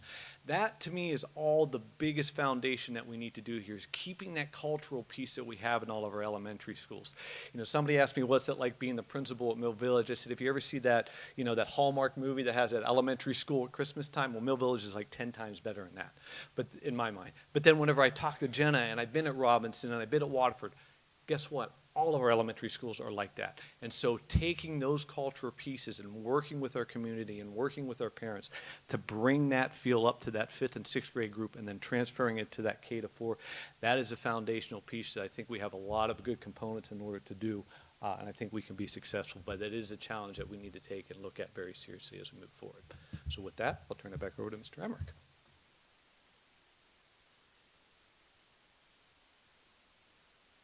I want to say that I know we're throwing a lot of information at everybody. If you need to get up, move around, or go out and use the restroom, by all means, we will not be offended by that at all. This is a lot of information. We believe it's important for our community to understand it. So understand we will not be offended if you need to stand or take a little break from sitting. So what's this going to cost? I mean, that's the question I think we all have. I do want to focus on one operative word within this, and that is estimates. We are working off estimates, but I can tell you our latest experience with that was our middle school project, which you see up here. We had an actual figure on the bid numbers at $12.3 million. That was dangerously close to what our architect, who did a really nice job projecting what the initial estimate was.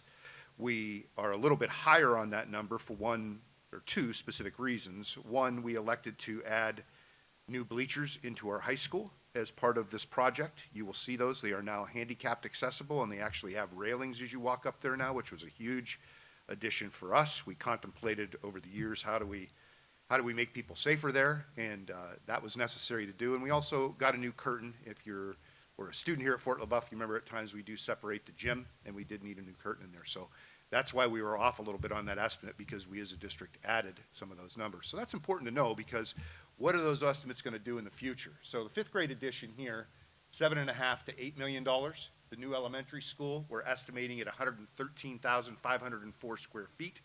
The going construction rate at that particular time is about $300 per square foot. So the building of that building is approximately $34 million. Baseball, softball renovations, our initial proposal was a lot higher because we were relocating the fields. We now are, if you may have been here already, I think Sean probably already mentioned this, we got some construction going on over there, and we're also putting a little money in there to build a restroom and storage facility, which has been much needed right now, as Sean probably mentioned as well. Porta potties is what we've been operating on now. Bus garage at $3 million, contingency of $4 million, and stormwater management, which we're pretty familiar with. We went through that when we did the renovation of Carmenito Field. So the preliminary estimate for this entire unification project, including everything that we've talked about today, is $64.7 million. One notable item at the bottom here are these last two bullet points. Renovation of our existing elementary schools, you saw that 2023 estimate was $56.5 million. Building a new elementary school, according to the estimates that we have right now, is about $34 million. There is a little bit of an opportunity there to save some dollars. So cost savings, Sean went into these from a preliminary point of view, so I'm going to go into them with a little more detail. Again, we are not looking to reduce instructional staff here, but there are some staff that we would be considering reducing as time goes on, and they would fall into administrative and support positions here at the district. That is because we would be in one building versus three buildings. So the estimated annual savings is about $1.17 million. That comes from these figures that you see here. Potential staff reductions, one administrator, one school nurse, a nurse's aide, and 2 school police officers. $443,000 there. You see some reductions in custodial staff, 3.5 positions, food service, 2 positions, 1 secretary, 1 office aide, 2 library aides, and 2 lunchroom supervisors. Utilities and repairs, we're estimating at $76,000. In the energy savings, which I pointed out earlier in our presentation, $94,000 and some change, all adding up to $1.17 million, or $1.163. So what does this mean in terms of the implications for our taxpayers, and how do we come about those numbers? Well, one of the ways that we would support this project is through what we talked about earlier, is millage equivalent, which can be made up of district cash, fund balance, anything along those lines, or tax. That is how that money could be made up, or some potential grant initiatives, whatever it could be. Everything that I've shared with you today does not necessarily mean it's a tax increase. The millage equivalent is how do we generate those dollars, which could be through taxes or the cash that we have on hand. One of the companies that we work with is called PFM. They help us with the bond financing. We are not bankers. We are not into financing at all, so they provide expertise. They do it nationwide. They are outstanding and one of the premier financial consultants in this regard in the state of Pennsylvania. So we worked with them. They came in, presented to our board of directors. Bernadette Walters, who is our business manager, is going to share a summary of what they presented to us and what that could mean for us as a Thank you, Mr. Emmerich. All right. As Mr. Emmerich stated, we've worked closely with PFM Financial Advisors since the unification conversation began back in 2023. We've had a number of presentations and meetings with them, and the latest was on July 17th. They came to our board meeting and gave a very nice, very thorough financial presentation, which lasted roughly 35 to 40 minutes. However, realizing we are well over an hour into this presentation, and in an effort to keep things moving, this slide is a summary of that presentation. You're welcome. Here we have a comparison of the 2 options: renovation of the 3 elementary schools and Unification 2.0 as it has been presented tonight. The table shows the estimated total project costs, summarizing the numbers you've heard all through the night. Renovation is about $71.9 million for the full project, and unification about $64.7 million. The current financing model operates, though, under several key assumptions that I need to point out. The first is that the borrowings will take place in a phased timeline and will be scheduled to meet the anticipated construction needs. That means that the financing of the renovation will include 7 borrowings over a 10-year period.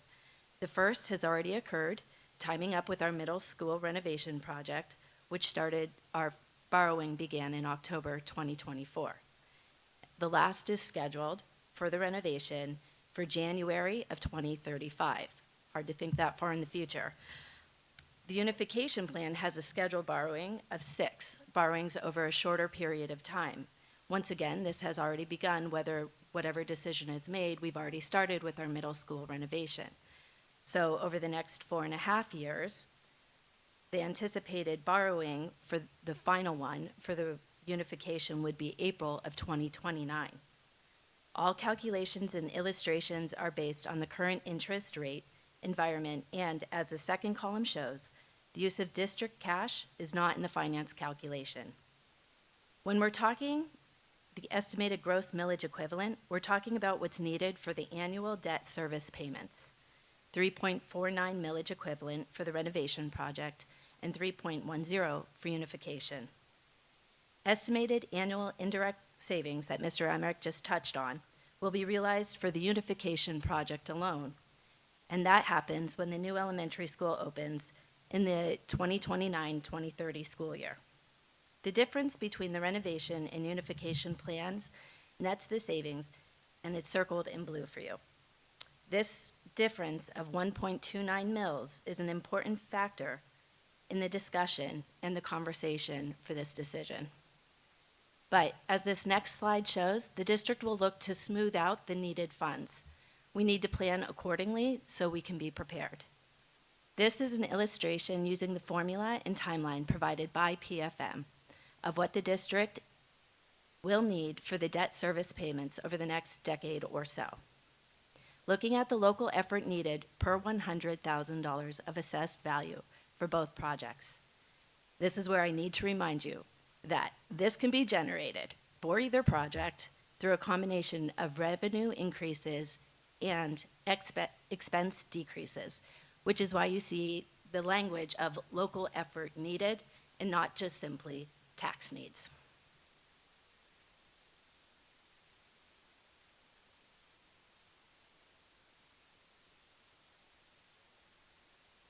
Next slide we have is the timeline, and I want to point out that this is a tentative timeline, and this has changed a few times since we started this conversation.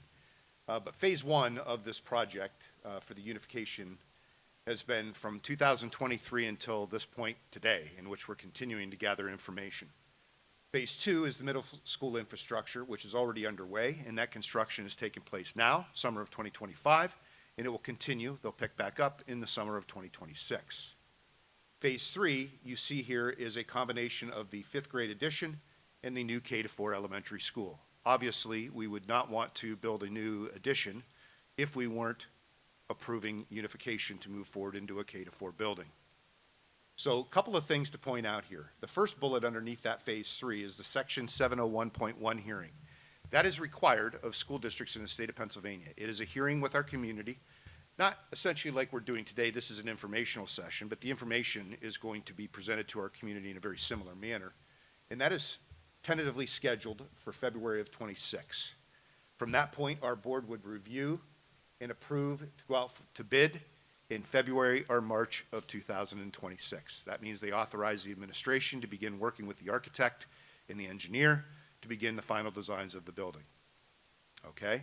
Now, that does not mean this project is moving forward. What it means is we're going out to get numbers on what it would cost. We're operating off estimates.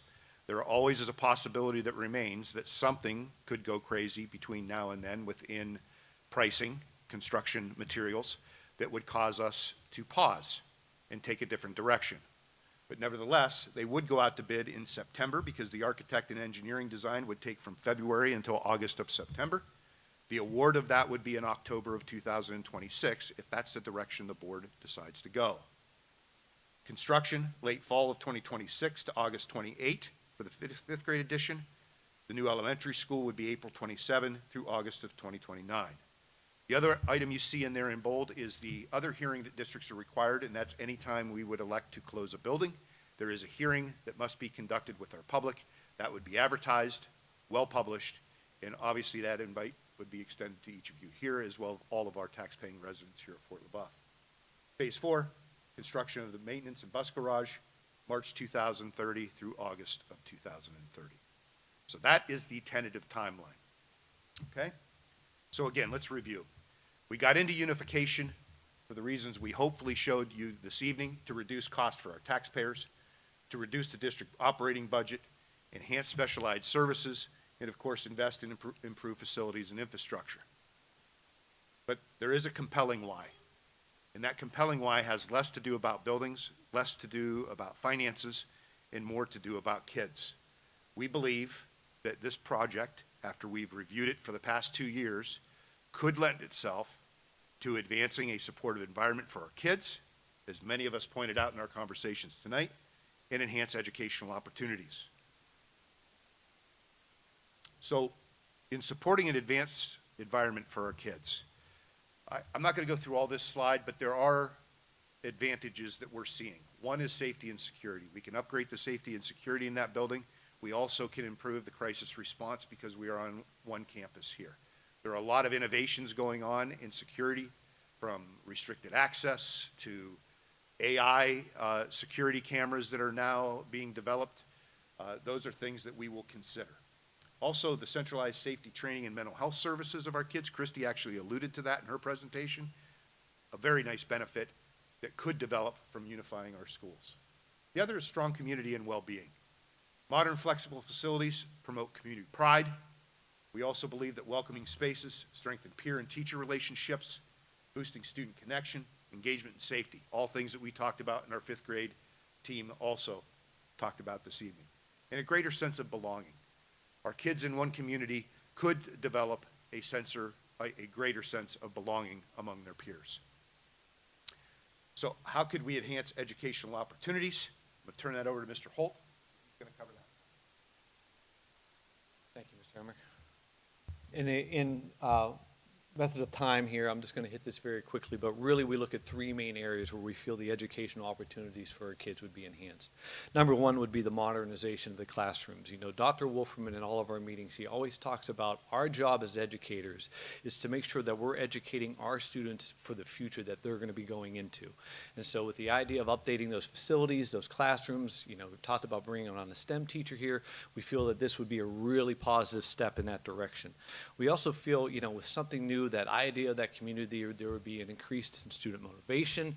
You know, as we talked about those like peers, Christy pointed that out, with gifted students being together and just those larger groups of kids being able to come together and work with one another, we feel to be that increased student motivation. And then we also talked about with those facilities all being on one campus, thinking about the access to the different gyms, you know, Carmen Benito Field, the playgrounds with the enhanced equipment and things like that, that physical activity, that getting outside, those things would all be on one campus, which we feel would be really, really beneficial. The other main thing that we talked about is that we were talking about would be the standardization of programs.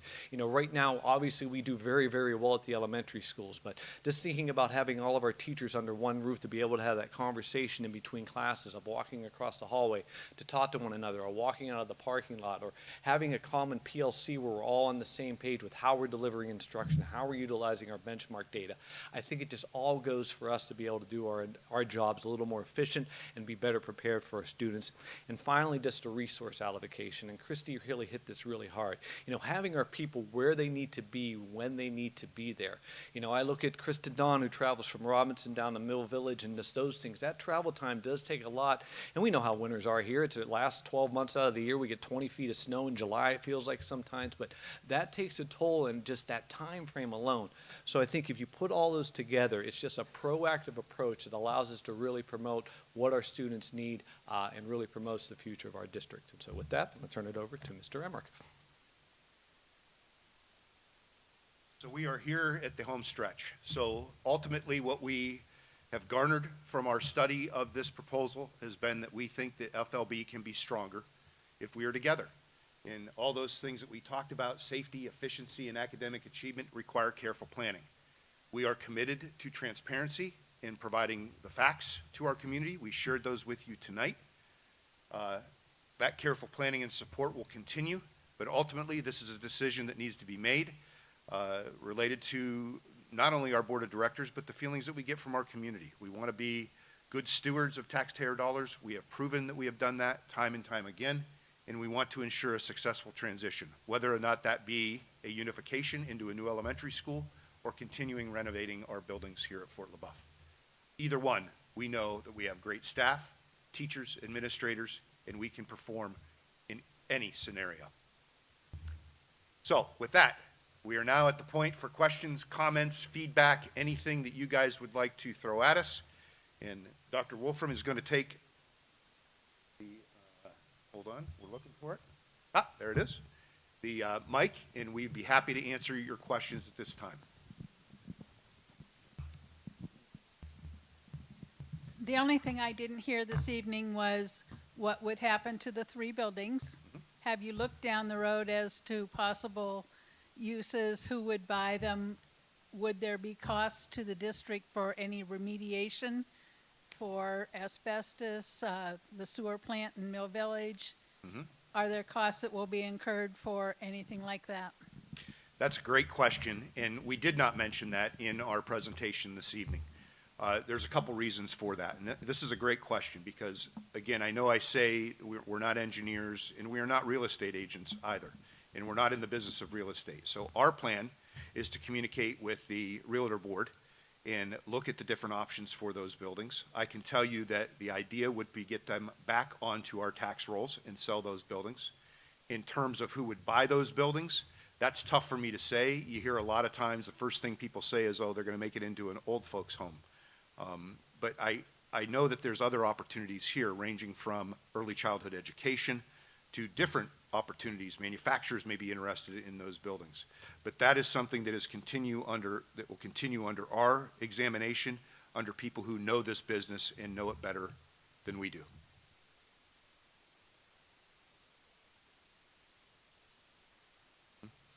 I do not know, Kathy, until I get into those discussions and we start getting towards, I would imagine, sales contracts. I don't want to misspeak because that would be a role of our solicitor or anybody that we would work with in order to sell those buildings. I hope that helps. If any additional information comes up, as we've done all along, we will communicate what the status of that sale would look like and who's involved.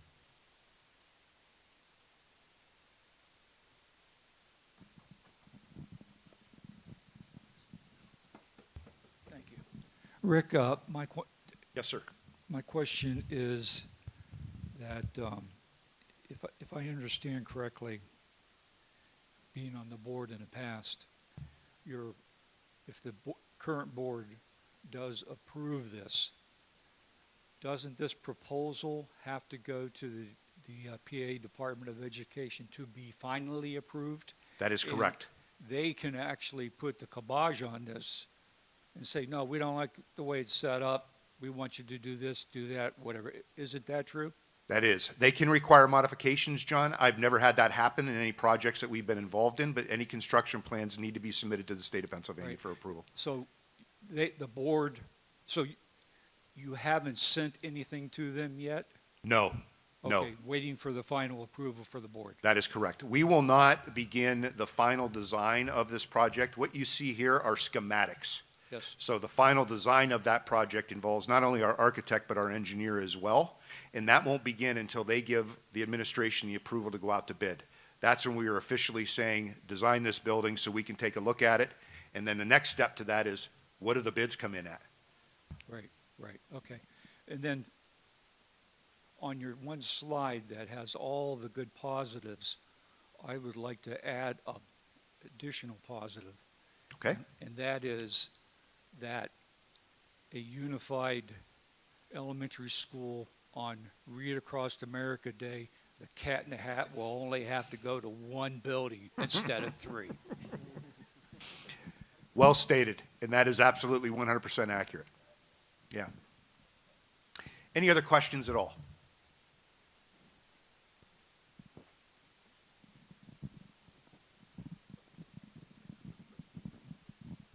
Yeah, so Yes, I sir. just, during this process, when you guys were looking at the unification versus renovation, did you look at any point, at data from other schools, that have done this process? Maybe they have Yes.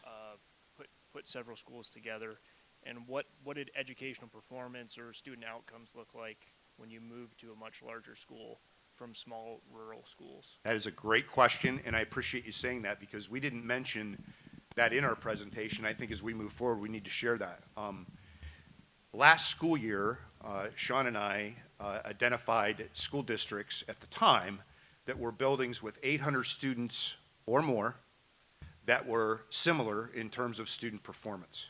Okay, so we wanted to see what buildings out there that house K-5 that have 800 or more students in it, performing at the same level as us. We wanted to pay a visit to those buildings, and I guess I can start this conversation, and many of our administrators can contribute to that. We took teams of teachers and administrators down to visit these buildings, had conversations with them. Some of the things that you see in this revised presentation is reflective of some of the procedures and some of the ideas or the layouts of the buildings that these folks visited. So yes, we did spend time doing that. Our goal is, you know, I've said this before, we do not want to tip the nose of the plane down here. We've been very successful during our time together. We don't want to change that. We want to continue to succeed and improve in time. So everything that we collected from that is reflected here, and I can have any of our administrators come up and talk about the visit they may have made to one of those buildings if you'd be interested in hearing about that. Okay, Mr. Holt? So we ended up going to the Mars School District, myself, Mrs. Chest, Mrs. Myers, and then we took Ashley Chapman because we wanted to make sure we got a representation of like ELA, math science, and then also the specials down there. I can tell you facility-wise, they don't even come close to what we had here at Fort LeBoeuf, which I was very, very surprised with. But I could tell you from a cultural piece, they had a very strong culture with the people. And again, it reminded me of our district with the people and the programs that were in there. The thing that really stood out to me is that, and Mr. Emmerich has talked about this, it wasn't so much of the size of the building, but it was a number of students who were in the classes, and they made sure that those class sizes were adequate in order to make sure that those standards were being met. Were there some challenges? Yes, but one of the big things that I saw in this building, for example, was storage down there. For example, they had, blew my mind, like they had all of their PSSA equipment and things like that on the stage, like, and they had a curtain drawn through it.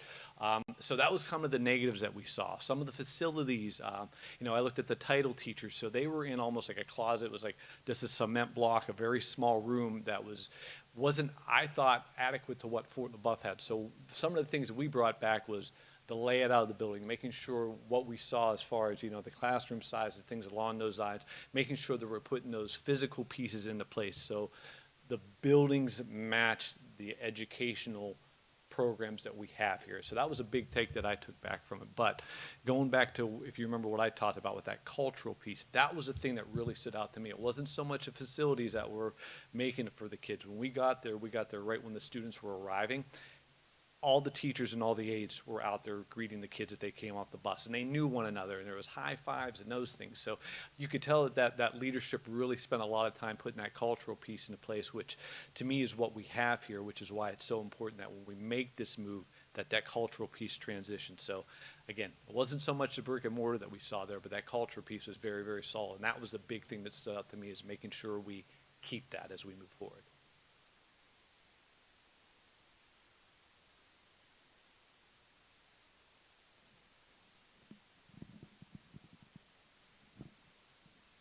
Does that help, sir? Yeah, a little bit. Hi, thank Hi. you for your time and all the analysis. I'm Katie Willow-Phillips. I'm an 05 graduate. My husband and I moved outside Philadelphia for like 10 years in Bucks County, but we wanted to move back here to start our family because we love Fort LeBoeuf. My whole family went here, taught here. But also, like, I am just so blown away by the rankings of our elementary schools. Like, if you look at U.S. News and World Report, I'm sure you know, Robison's in the top 2.5%. All three average elementary schools are in the top 5% of the 3,200 elementary schools in PA. Like, as a parent who's adding to the census, I've had 3 kids in 4 years. So, like, that's exceptional. I couldn't ask for anything better for my kids. So I'm kind of piggybacking off of his question. I'm glad you guys have toured the other school district because I saw them in Bucks County. But what stats? Like, I'm a numbers nerd. So what stats and research can you point us to assure us that my little 6-month-old, 2.5 and 4.5 years old, like, how can you assure us based on research that they're going to get that top 5% education with this unified school? So long question, I'm sorry, but it's really important. And another really great question. Obviously, we did some research on the front end of this, and I do have statistics for that. I don't have them with me tonight, and I certainly don't want to misspeak to you. But the overarching findings that we saw in looking at school size, a majority of the research out there is not necessarily based in support of a larger building, it's the class sizes. And the research that we put together and that we have is really supportive of that. As you saw in our presentation tonight, we have no interest. The board has been extremely supportive of that and grounded in the fact that class sizes matter. It is part of our philosophy here. We support it. We do it at K to 2, 3 to 5. Those class sizes stay within those numbers. So I guess I could certainly follow up with you on the research that I have done on this and share that with you so you can point to that. I would also say to you and commit to you that we would include that in our FAQ as we continue to move forward too, because I think you're right. I think people need to see that research. Data nerd or not, it's important because we do not want to go backwards. We've enjoyed some great success. The other thing that I think is important too to realize, aside of class sizes, is the people that you have working with our children. I am so confident in the staff and the administration that we have here. They will be able to carry what has gone on in each one of these buildings, the successes that we have had in the class size environment that I just described, in a larger building. I believe that would be true. Does that help? Okay.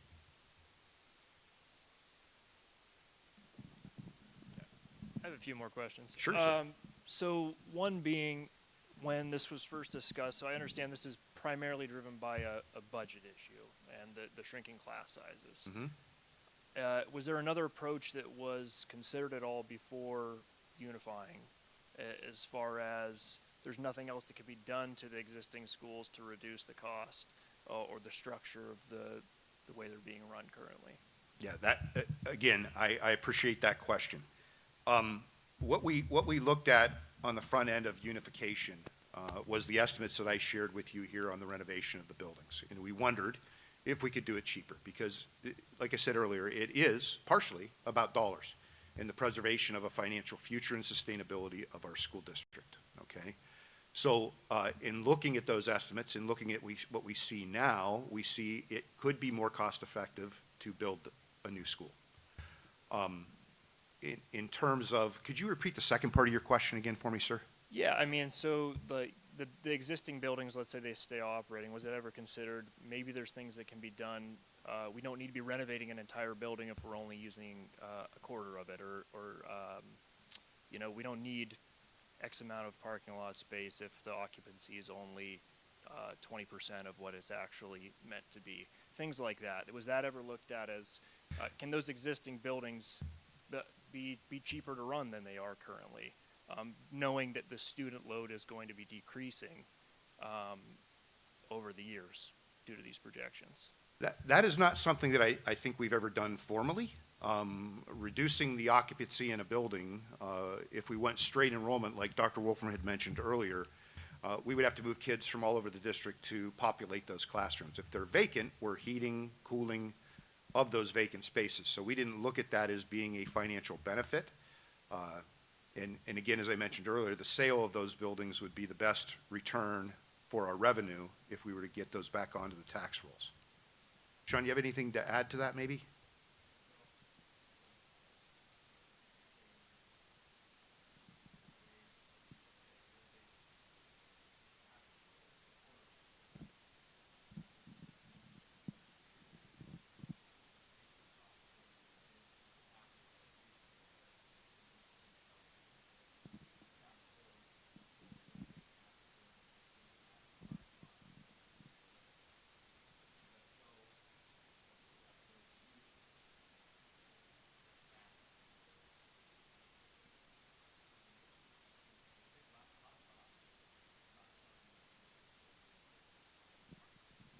Yeah, because it seems to me it's not a huge budget shortfall necessarily. It's not insurmountable.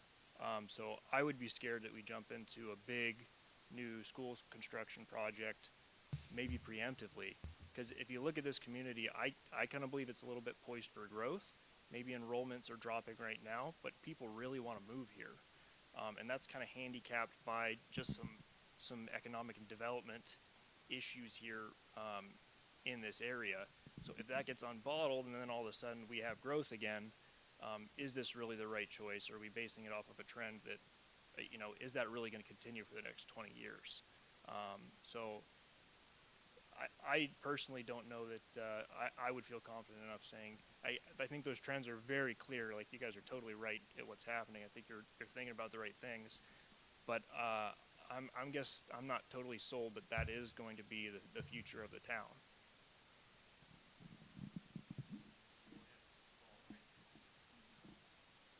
Yeah. I will say that the design of this building that you saw today is constructed in a manner that we could add additional students if that happened. And we have seen other neighboring school districts that have seen an increase, pockets of increase in student population, mostly migrant students that are arriving here. We have not seen that influx here at Fort LeBoeuf that extensive. And you're right, we could get something occur here where population would increase to the level that we would have to reconsider some of our initiatives. I think Mill Creek School District is now contemplating that after they did some consolidation of their schools. So your point is well taken.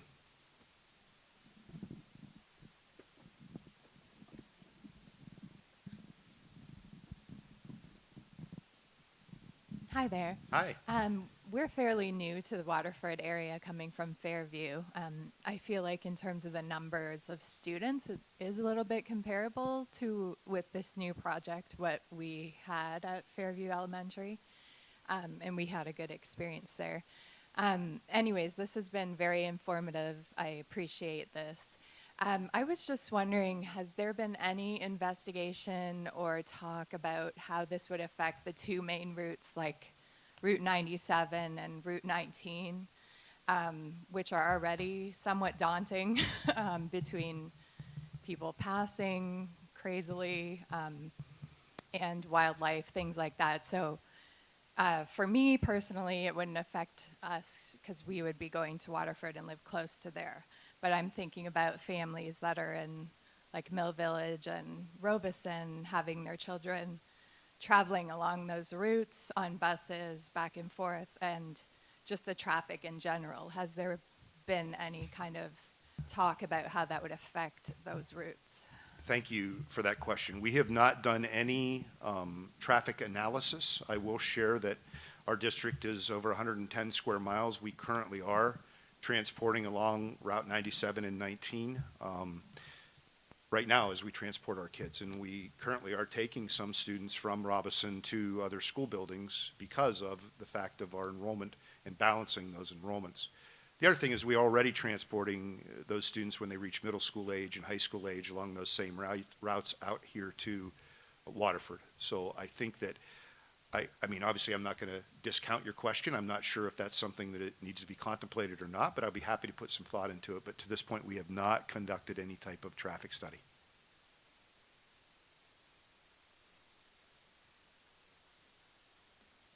Other questions at all?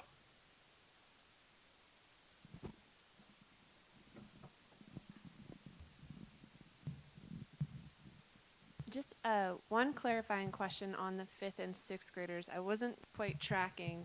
So you said one of the concerns was having 5th graders start at 7:20, but you were going to try to keep it on an elementary school schedule. So if there is a new 5th and 6th grade wing, is it going to be starting at 7:20, or is it going to be starting at the elementary time? And are they then going to be on separate routes? I wasn't quite following.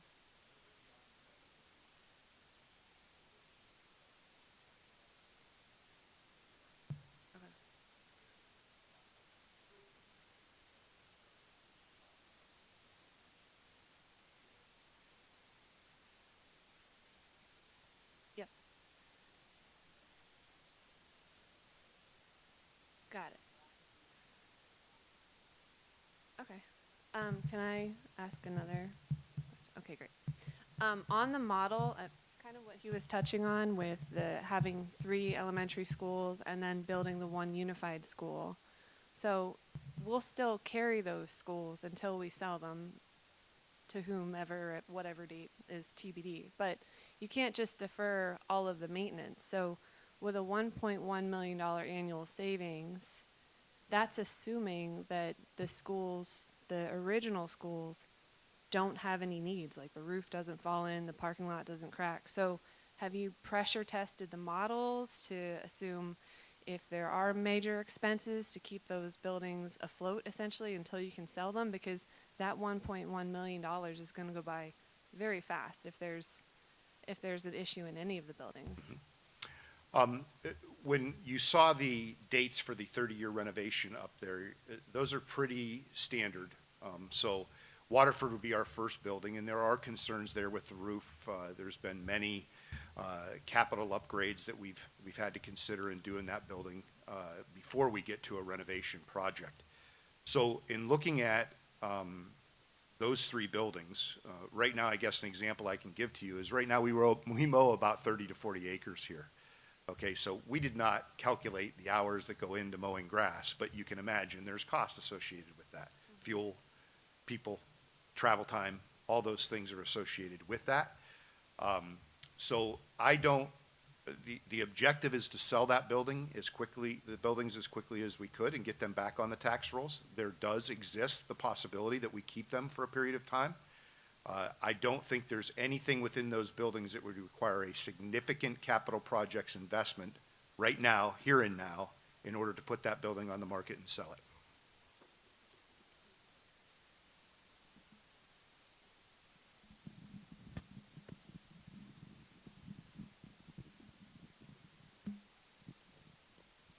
Any other questions at all?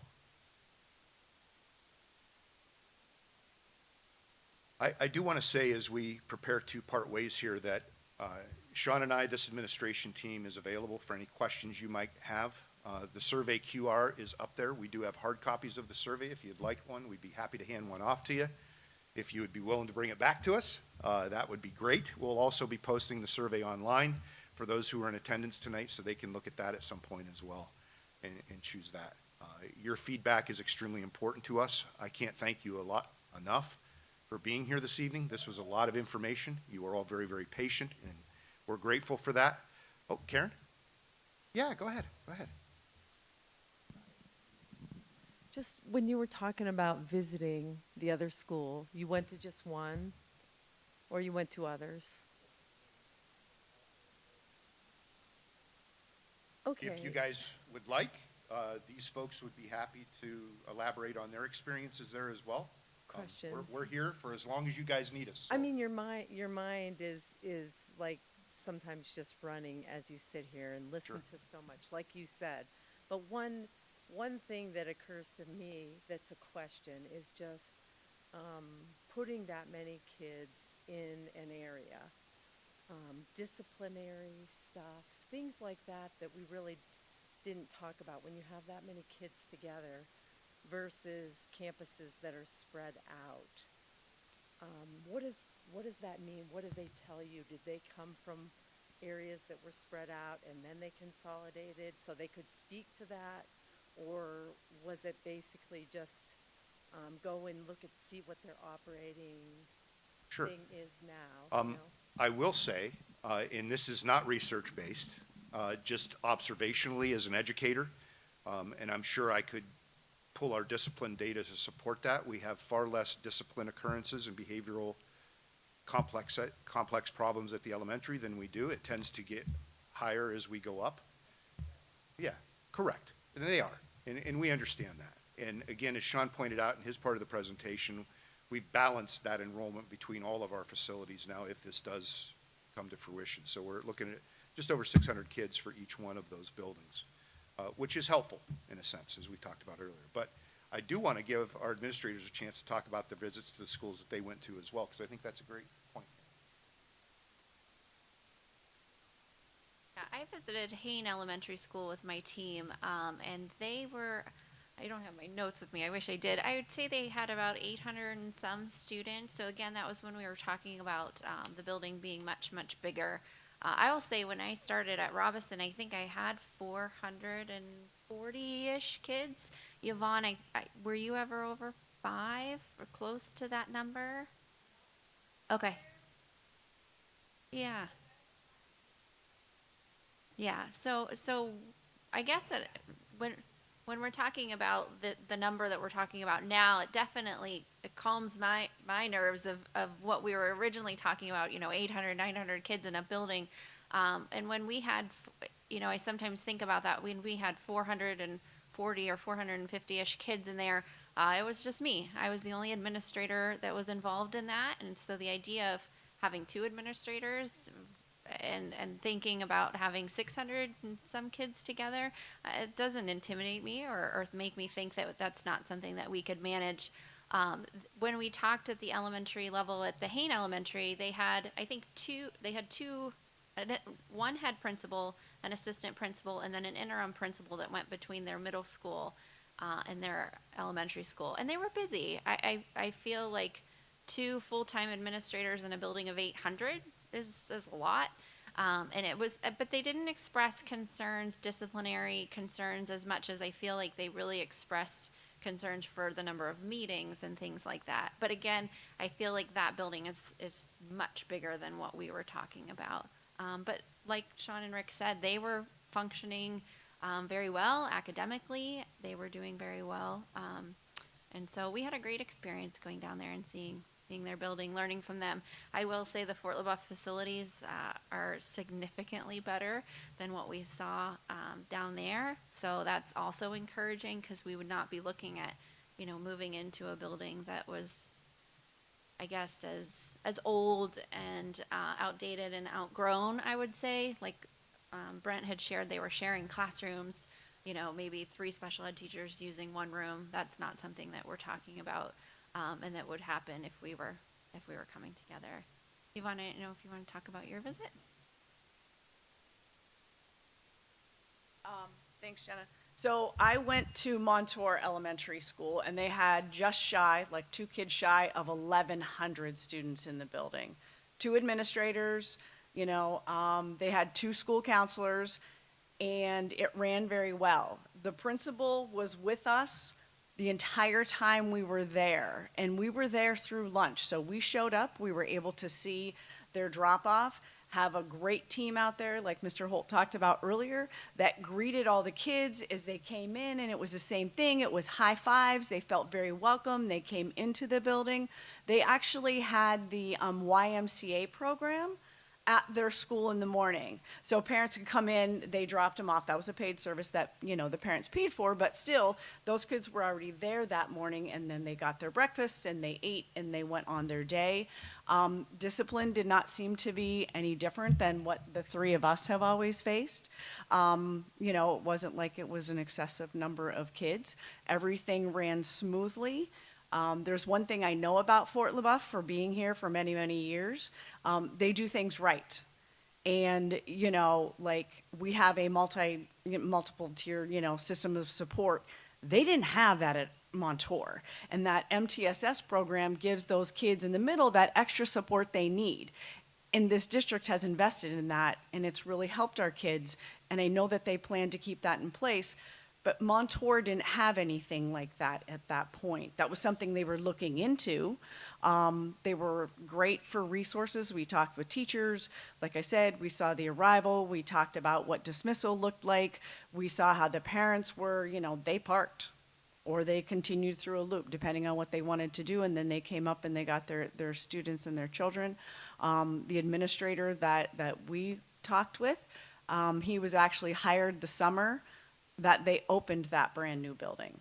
So he had a lot to share with us about, you know, what he was learning as he went through. But I don't think there was anything that really shocked us. I should say that there was one thing. They only had 1 playground for 1,100 kids. So you either went to the playground or you went to the football field and got to play, because their football field was literally in front of their elementary building. So, you know, our kids, the kids at Fort LeBoeuf will not have that. They will have 2 separate playgrounds, so.